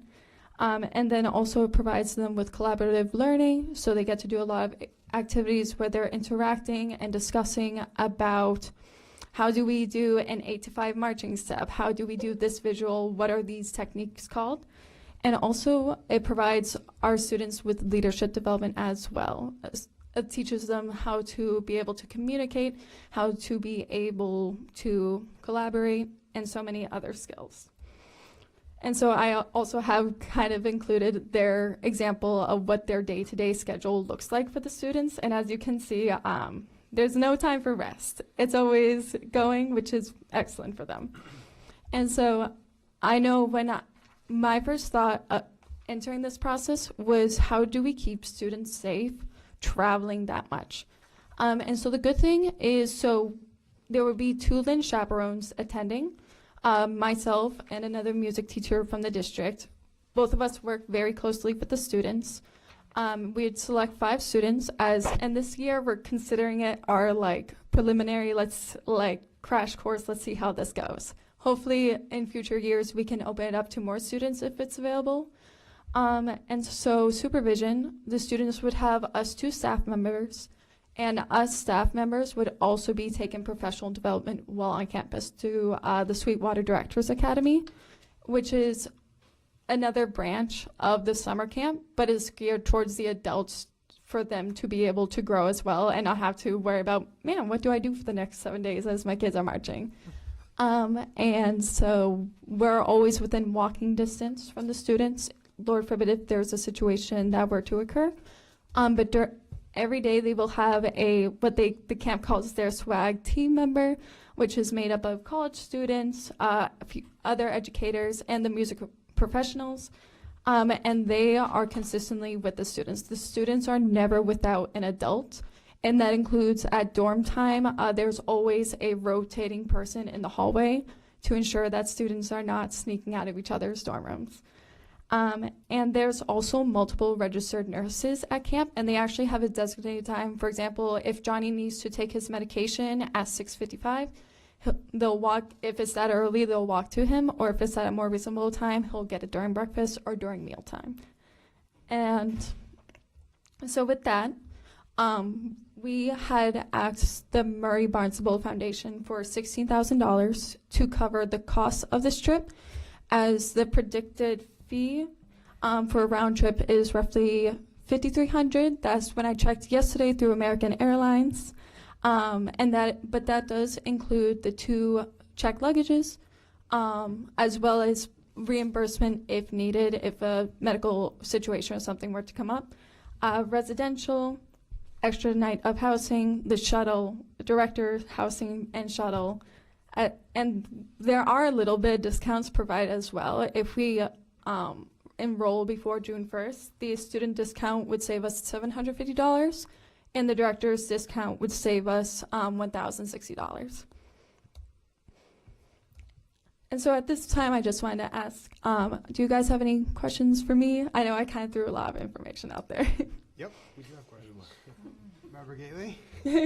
I have never seen anyone present a field trip proposal organized. Soup to nuts, I know what you're doing. Really, it's like, I love your enthusiasm. I think it's going to be a great field trip, and those 5 students are going to be very blessed to go, or lucky to go. Does anybody else have anything to say? Thank you. I was gonna just to echo, it was probably the most thorough, robust field trip request I've heard in my Thank you. my career as a school committee member. So I just want to also just like the funding piece. So the Murray Bernstein Education Fund. How do we get that? That's wonderful. So, hi, I'm Julie Carroll. I'm the Assistant Director of Curriculum for Music. I'm Jeannie's direct supervisor. So, and she is very thorough. The Murray Bernstein Foundation has been reaching out to the music department for the last few years. They have established a trust that's specifically for music education opportunities. They became very interested in our music department due to the things they saw us out in public doing and our website. And I mean, we have a huge music department, 41 music teachers, and it's pre-K through 12. They keep reaching out, asking if we need any support. We've gotten a few of our students into college programs with their help too. So this was the next step, and they took a meeting with Jeannie and me, and they said, whatever you need, we'll make this work. So they have the check all ready to go as long as you approve. As you can hear, it's a very detailed program, but it's fully vetted on its own. I want to point out that students from other communities may go there individually just through the support of their parents. We want to take the extra step to make sure that our students get to go to this by supporting them through arranging the transportation, having chaperones on the trip, because maybe in our community, not everyone might have that opportunity. But so it would be Ms. Dunlap, who does the percussion line for our marching band, and also Michael Grunder, who's currently running the marching band. So, yeah, it just sounds like an amazing opportunity and a chance for our students to continue to find their sense of belonging in the greater music education community with other likewise-minded students. So, Great. Awesome. Thank you. It was very thorough. But I noticed, are you going to be staying off campus? No, I will be on campus as well. So there are 2 residential halls that they focus in on. So the adults stay at what is called King's Residential Hall. I forget the name of the student residential hall, but it's a 2-minute walk away. So in the case of the chaperones are the step-in guardian in the situation. Like, for example, one of my friends who attended last year, one of her students broke their toe on campus the second day. And so when they had to bring that student to the hospital, obviously the camp has their own protocols for informing families of emergencies or if there's any situations. So they followed their protocol, and then the director went with the student to the ER, just so that way they would have a familiar and a calming figure there. Okay, that was the reason I asked. Thank you. Yeah. Thank you. Yeah. McGrath. Thank you so much for this presentation. Extremely, extremely thorough. I see on the last page it says assistance we will need. Yeah. So how can we support you to make sure that this happens? Because it does say you need help and support with coordinating the booking of the flights, the field trips, kind of payment process. I think it's amazing that that check is ready to go, and the just the level of exposure that it's going to give our students, I think is incredible. So nicely done. I'm really excited for this. Thank you. Yeah, so I think for me, obviously, just figuring out, I don't know how the ROTC program did their field trip down to Florida. I don't know if they flew down or if we have experience with flying out programs, but how would we approach that from a district so that way we're following our protocol? I believe Jeannie's speaking just about the logistics, and I know that some of that would probably be a conversation between the finance office and myself, just coordinating, and Jeannie will help with some of the details too. But I imagine it's possibly as simple as having the check written out to the appropriate line and Mr. McHugh helping us manage like he always does. So Call Kevin. Smiling-ish. So Thank you in advance, by the way. Hey, that's awesome. Thank you in advance. Yeah. He's in. All right, I have another important question. What is the recommendation of the superintendent? So I repeat the question one more time. the recommendation of the superintendent. Yeah. I'm recommending that school committee please vote in favor of this field trip. Yes. Someone like to make a motion? Make a motion. Second? Second. I also want to echo our gratitude for your thoroughness. Our students are lucky to have your passion and ambition for them, so thank you so much for this. Thank you guys so much. Thank you all so much. Yep. All in favor? Aye. Opposed? Ayes have it. Did Debbie get it? Yeah. Motion to approve. Yep. All right, great. Great work, everyone. I also hope you bring some marches too, the next parade. Great, good. We just have one other request, a donation from a student raffle in the amount of $85 to Sewell Anderson for the end-of-year activities. Please. Is there a second? Second. All in favor? Aye. Opposed? Ayes have it. Next is a vote to approve the school year 2027 school calendar. Do you have any comments on that? So, Yeah. this actually came from the teachers, and Phil did some the president did some fast work on getting the votes from LTU to see where they wanted to fall. And so this year, for the first time since 2000, we have a calendar before Labor Day. Wow. So, yep. So in your packets, you have a copy of the calendar. This calendar recommends the teacher in-service day will be September 1st, and then the first day of school will be the 2nd. And so 2 days that week, Wednesday and Thursday, the students would have class. And then Friday is the Labor Day weekend, so Friday the 4th and Monday the 7th, which is actually Labor Day, would be off. And then back to school on the 8th, and then we go right into the school year.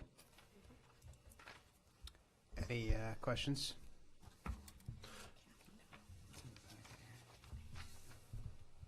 Yeah, Marvin. Motion to approve. Okay. Is there a second? Second. Any discussion? Roll call, please. Member Castellanos? Yes. Member Gately? Yes. Member Ortiz McGrath? Yes. Member Pena? Yes. Member Satterwhite? Yes. Member Smith? Yes. Mayor Nicholson? Yes.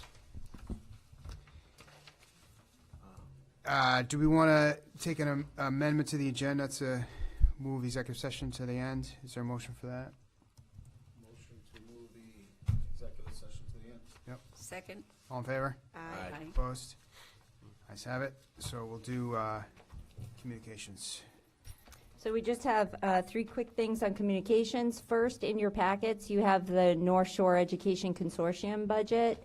It was well run, as you know. Fran does a fantastic job.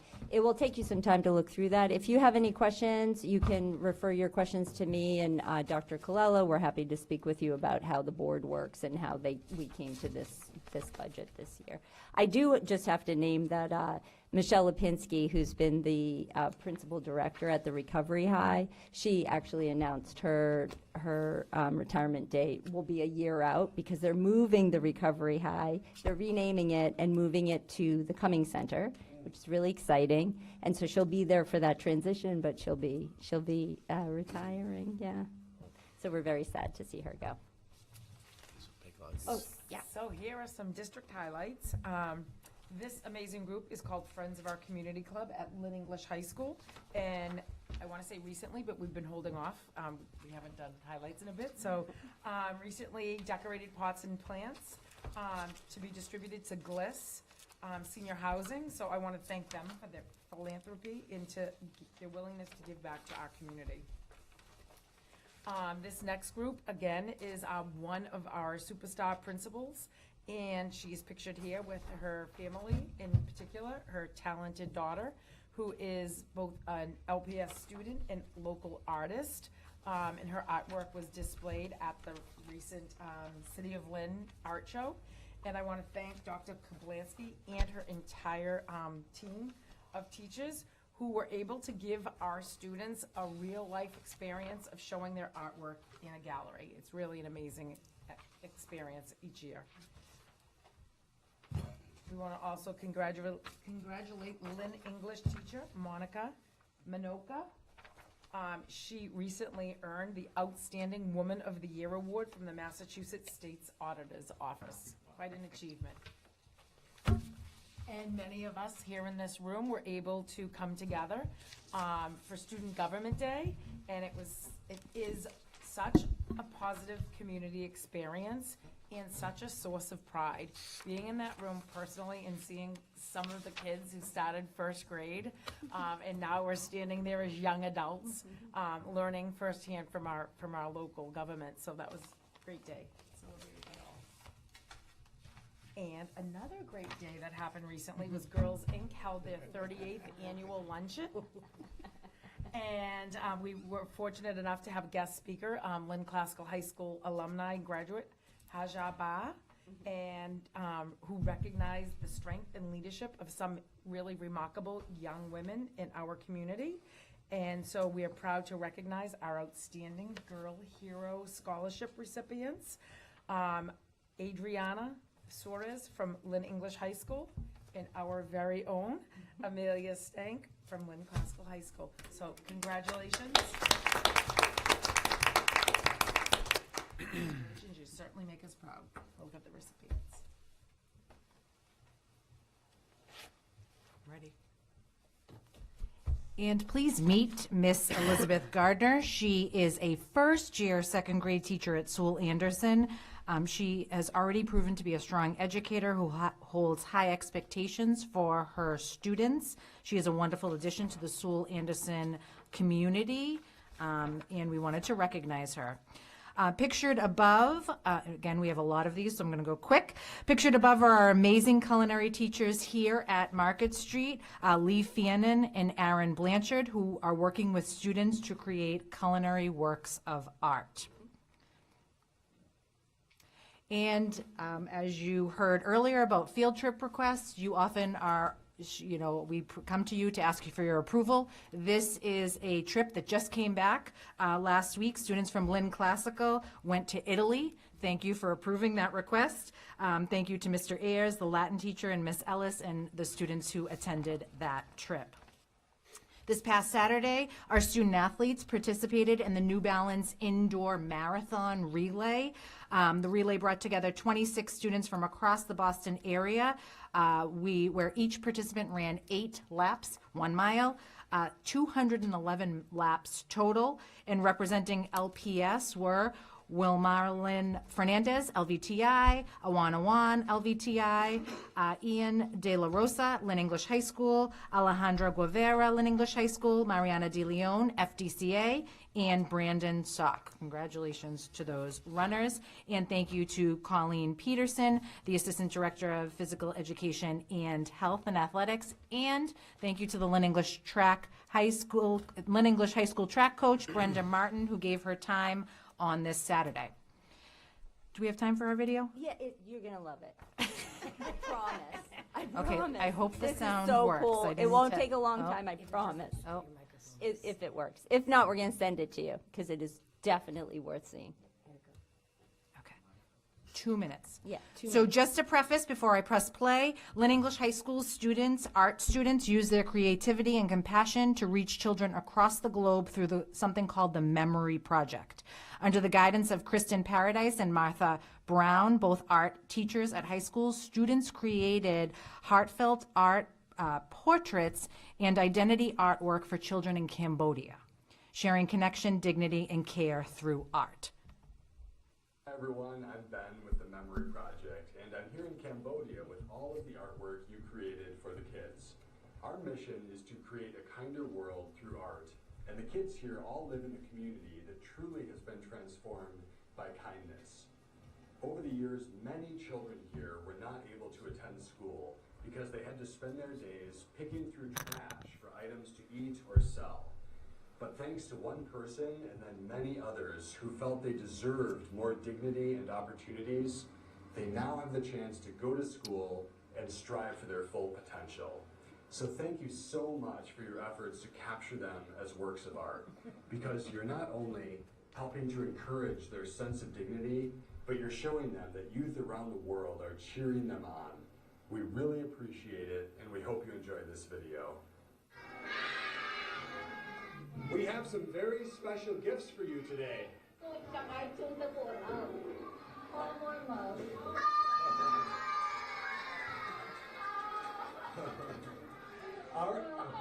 Our students have been looking at pictures of your faces for the last year, and they have made some beautiful paintings and drawings for you.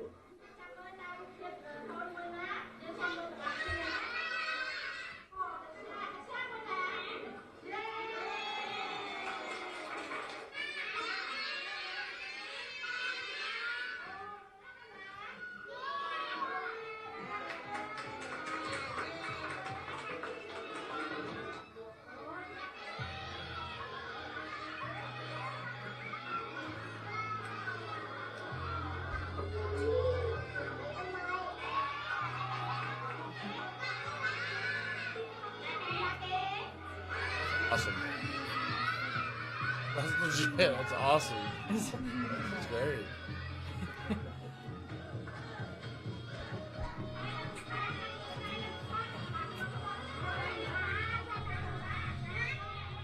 So I think that was worth the 2 minutes. That was their reactions when they got some of the artwork.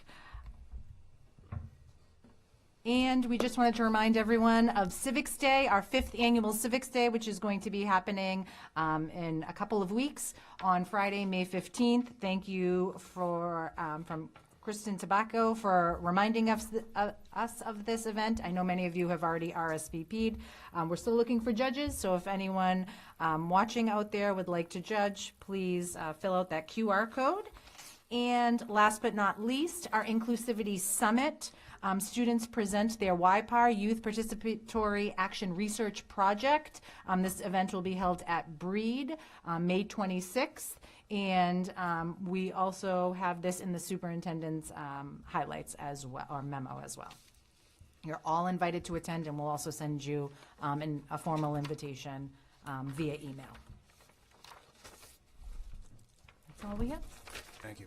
All right, thank you. So in your packet, you have the superintendent's department updates, and so I'm just going to give you a high-level read of that. I think we can all agree that over the last 6 months, much of our collective energy has been tied up in budget discussions and decisions, and understandably so. This was one of the most challenging budget cycles we've faced, and I believe we emerged from it as well as anyone reasonably could. I'm grateful for the partnership, collaboration, and steady commitment from everyone involved along the way. To quote the well-known radio personality, Paul Harvey, this is for people who remember radio, and now for the rest of the story, or back to the regularly scheduled programming. Tonight's report has a clear through line. LPS students, educators, and leaders doing the hard work to grow, learn, and push themselves. Whether it's our track athletes competing at the regional level, our multilingual education teachers spending their April vacation in the QTEL Science Institute, or our students exploring futures at hundreds of colleges, they're showing up with effort, curiosity, and ambition. They all earn an A for that. You'll also notice another theme, partnership. Right now, well, not right now, maybe a couple of hours ago, Shoemaker School is hosting its first ever multicultural night, an intentional effort to welcome multilingual families who live outside of the Shoemaker zone, but whose children attend the school. They even provided transportation so families could fully participate. Also tonight, we had the annual Early Childhood Literacy Night, which was held at the LVTI Annex. That was a free event for families and children from birth through 6 years old. We know that every additional touch point with families, including future students who are not yet in school, strengthens student outcomes, and this is exactly the type of work that reflects our values. I'm very excited to return to the school committee in June with our Family and Community Engagement Council report on the future of our FACE strategy and a future community fair, so stay tuned. We were also pleased this week to have students from Classical, English, LVTI, and FDCA participate in the National College Fair. The Innovation Department partnered with schools to coordinate transportation to ensure equitable participation. And we're looking ahead to the annual Inclusivity Summit, which Deputy Superintendent Loof just showed, which is on May 26th from 5 to 7 p.m. This is also a very meaningful community event. As you know, I spend as much time as possible in our schools, and I will say again that, and I've said it many times before, it is truly the best part of my day. Every visit reminds me of the strength of our community and the shared commitment to moving in the same direction for our students. We certainly have challenges, but there is real, tangible sense of collective purpose across all of our schools, and this gives me energy and hope. So we'd like to close with two things. One is you will notice that beautiful flower arrangement that was done by the LVTI class, life skills class with Miss Talbot.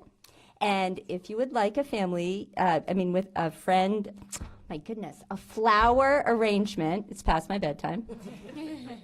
You need to call Ms. Talbot and LVTI, and you will get a similar arrangement. And we also have some exciting news. You'll remember we came to you in the fall for the CTI grant expansion, and we were awarded $2 million for a future environmental science program at LVTI. So, yay. Wonderful. Thank you. All right, now we need a vote to go into executive session to approve the session minutes for the meeting held February 12th to discuss strategies with respect to collective bargaining to nurses, Local 3147, which involves strategy in open meeting may have a detrimental effect on and compromise the bargaining position of this public body, and discuss strategy with respect to collective bargaining relative to LSAA and Administrative Association, which involves strategy in open meeting may have a detrimental effect on and compromise the bargaining position of the public body. So moved. All right, is there a second? Second. Roll call, please. Member Castellanos? Yes. Member Gately? Yes. Member Ortiz McGrath? Yes. Member Pena? Yes. Member Satterwhite? Yes. Member Smith? Yes. Mayor Nicholson? Yes.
there to here, even if it's before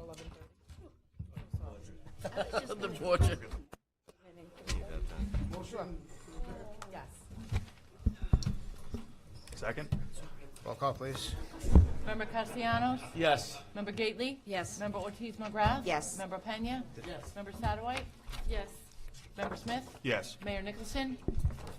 Yes. We voted in executive session to approve a contract with the nurses, Local 3147, a 3-year agreement with cost of living adjustments of 3% per year, mirroring the other CBAs that we have with other units. And we would need that to approve that in the full regular session if there's a motion to do that. Will there be? Okay. And then, second? Second. All right. Roll call, please. Member Castellanos? Yes. Member Gately? Yes. Member Ortiz McGrath? Yes. Member Pena? Yes. Member Satterwhite? Yes. Member Smith? Yes. Mayor Nicholson? Yes. Seeing no further business, Motion to adjourn. Second. all in favor? Aye.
for Christian brothers of the Apostolic Church, the Armenian Catholic Church, and the Evangelical Church. I know that we are all aware this day that the faith we celebrate exists because so many good and faithful women who have built up the church in every dimension, as a building, as a family, and as an ineffable communion that is the body of Christ. I hope our presence here today is a pledge of our commitment to take up that generation now in our own generation, that charge in our own generation. The Armenian people have brought to Boston and to the whole world a rich Christian faith and a treasure house of artistic, literary, and musical works, as well as a legacy of scientific achievements, international trade networks, and great works of architecture. Armenian monasteries and scholar monks were critical to preserving the knowledge that might have been lost to many civilizations. Let us pray. Blessed are you, Lord God of all creation, for through your goodness we know the blessing of life and the abundance of creation.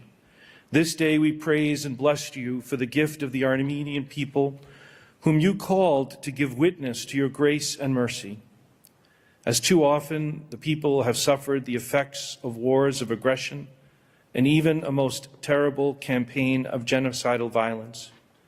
Even in this darkness, this people have given a martyr's witness of faith in God and compassion for others. By your providence, their survival and thriving is a gift to the world. Hatred and violence have failed to kill the spirit of the Armenian people, who now serve you by raising their voices in defense of human life and dignity. By your mysterious will, the would-be persecutors inadvertently scattered this people of faith, its culture, across Armenia and the world, even to the shores of Boston and America. We give you thanks, O Lord, that today the great Khachkars of the Armenian people arise in many nations, serving as tangible reminders of an enduring faith and an irrepressible embrace of your gift of life.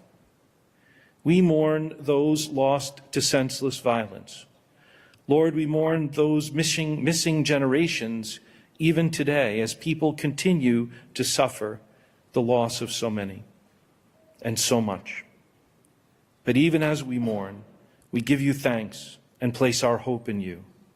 Lord, let our remembering be a light and inspiration for a world where violence and hatred still stalk the land. Give us your wisdom and compassion and the strength to choose solidarity over division. Help us to embrace the mystery of the cross, once an instrument of death and now the tree of life. Invoking the intercession of the saints and martyrs of Armenia, we entrust all of these prayers to you, the risen Christ, you who live and reign forever and ever. Amen.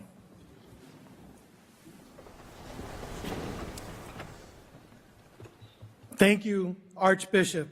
I would now be honored if you would all join me in pledging allegiance to the flag of the United States of America. I pledge allegiance to the flag of the United States of America and to the republic for which it stands, one nation, under God, indivisible, with liberty and justice for all. I would ask that you continue standing if possible, as we now have renditions of the American and Armenian national anthems sung by the children of St. Stephen's Armenian Elementary School and the Arabuni Armenian School.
Thank you, children, for those beautiful renditions, and thank you to the Home and Edmonds Scouts.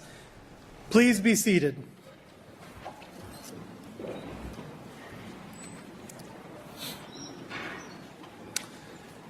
Friends, family, clergy members, colleagues, fellow Armenians, and Armenians in spirit and in heart, on behalf of the Boston Armenian Genocide Commemorative Committee, I welcome you to the 111th anniversary commemoration of the Armenian Genocide. Before we get going with our program, I hope that you will indulge me for just a moment. While our community has lost several contributing members over the past year, it is with deep sadness that I ask us all to remember two extraordinary individuals, Jack Kavarian and Robert Sarabian, who have both left us.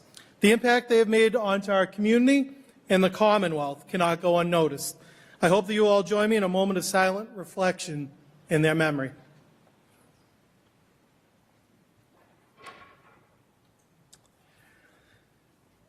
From helping host this commemoration over the last decade, I can say that many of you are familiar to me. But for those that don't know me, and I haven't had the privilege of meeting you, my name is David Moradian, State Representative of the 9th Worcester District, the wonderful towns of Grafton, Northbridge, and Upton, and I've had the honor of serving in the Massachusetts State House since 2015. As I proudly stand here serving as MC of this commemoration, today still continues to be an emotional honor for me to welcome you here. I stand before you not only as a state representative in the Commonwealth of Massachusetts, but as a proud Armenian American, someone who carries, as so many of you do, the weight of our history and the responsibility that comes with it. Today is not simply a date on the calendar, it is a solemn obligation. An obligation to remember the 1.5 million Armenians who were systematically targeted and murdered beginning in 1915. An obligation to speak the truth clearly, unapologetically, and without hesitation. An obligation to ensure that the world never forgets what happens when hatred is allowed to grow unchecked and when silence replaces courage. We gather here today as descendants, as families of survivors, as friends and as allies. But more importantly, we gather as witnesses, witnesses to history and witnesses to truth. Witnesses to a legacy that others once tried to erase but could not. Because despite everything, despite the loss, despite the suffering, despite the attempts to destroy an entire people, the Armenian spirit endured. It endured through faith and it endured through family, through an unbreakable commitment to identity and to remembrance. And today that spirit lives on in Armenia, through diaspora, and right here in Massachusetts. As Armenian Americans, we are part of a story not only of tragedy, but of resilience. A story of people who refused to disappear. A people who rebuilt, who contributed, who strengthened the communities they became part of, while never letting go of who they are or were. That's why we're here today, to honor those who were lost, to uplift the voices that were silenced, and to recommit ourselves to the truth. Because remembrance is not passive, it is active. It demands that we speak, that we educate, that we stand firm against denial in all of its forms. As we begin this commemoration, I ask each of you to reflect, not only on the past, but on your role in carrying this legacy forward. To remember that being here today is a choice to stand for truth and a choice to stand for justice, a choice to ensure the words that never again are not just spoken, but upheld. I thank you all for taking the time to be here today and for choosing to remember. We have with us representatives and senators that I'm proud to call my colleagues, co-workers, and friends who will be hearing from within the program. These are elected officials that might have an R or D next to their name, but you will not hear partisan pandering. You will hear passionate perseverance. You will not hear division, you will hear unity. When the time is right to do what is right, a letter does not define you, nor does it define your character. These elected officials stand with their constituents, they stand with us, helping raise our collective voice. One such colleague, who I serve alongside with distinction, is Representative Dave Rogers of Belmont. Representative Rogers has served the 24th Middlesex District since 2012 and currently serves as chair of the Joint Committee on Higher Education. Our friend, Representative Rogers.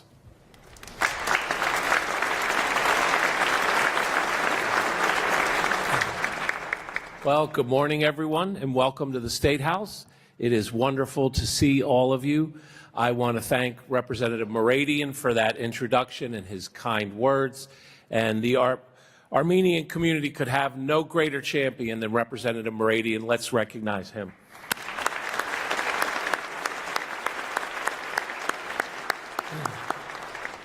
As we reflect on a dark chapter in history, we are reminded of the importance of standing together against hatred, bigotry, and oppression in all its forms. No matter your background or whether you trace your lineage to Armenia, our job as elected officials is to oppose injustice and oppression wherever it's found. That's why I'm glad to be joined today by all of you and so many of my colleagues who are here with us. Representative Steve Owens of Watertown, Senator Brownsberger of Belmont, Senator Brownsberger of Belmont, who we'll hear from in a little bit.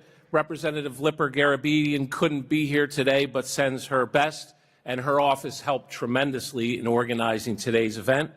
Former state representative and current sheriff of Middlesex County, Peter Katusian.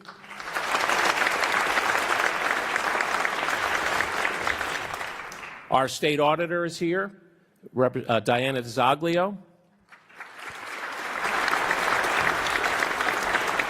Representative Soder is here.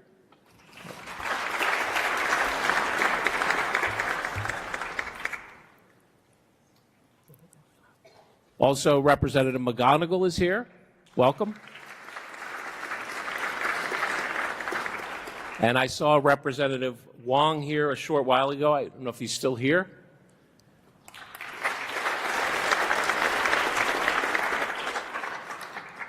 And former Governor's Counselor Marilyn Petito Devaney is here.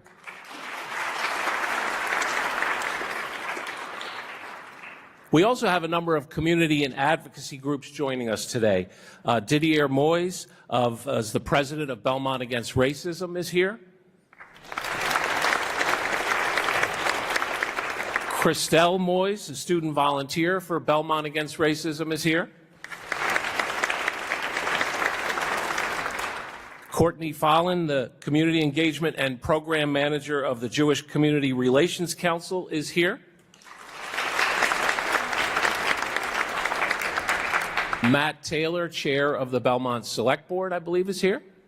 Welcome. Taylor Yates, the Vice Chair of the Belmont Select Board, is here. And Lisa Feltner, Watertown District B Councilor, is here. And if we missed anyone, we'll recognize you as the program goes along. So, with all that being said, again, welcome to the State House. Thank you for being here and for your support and solidarity on this solemn occasion.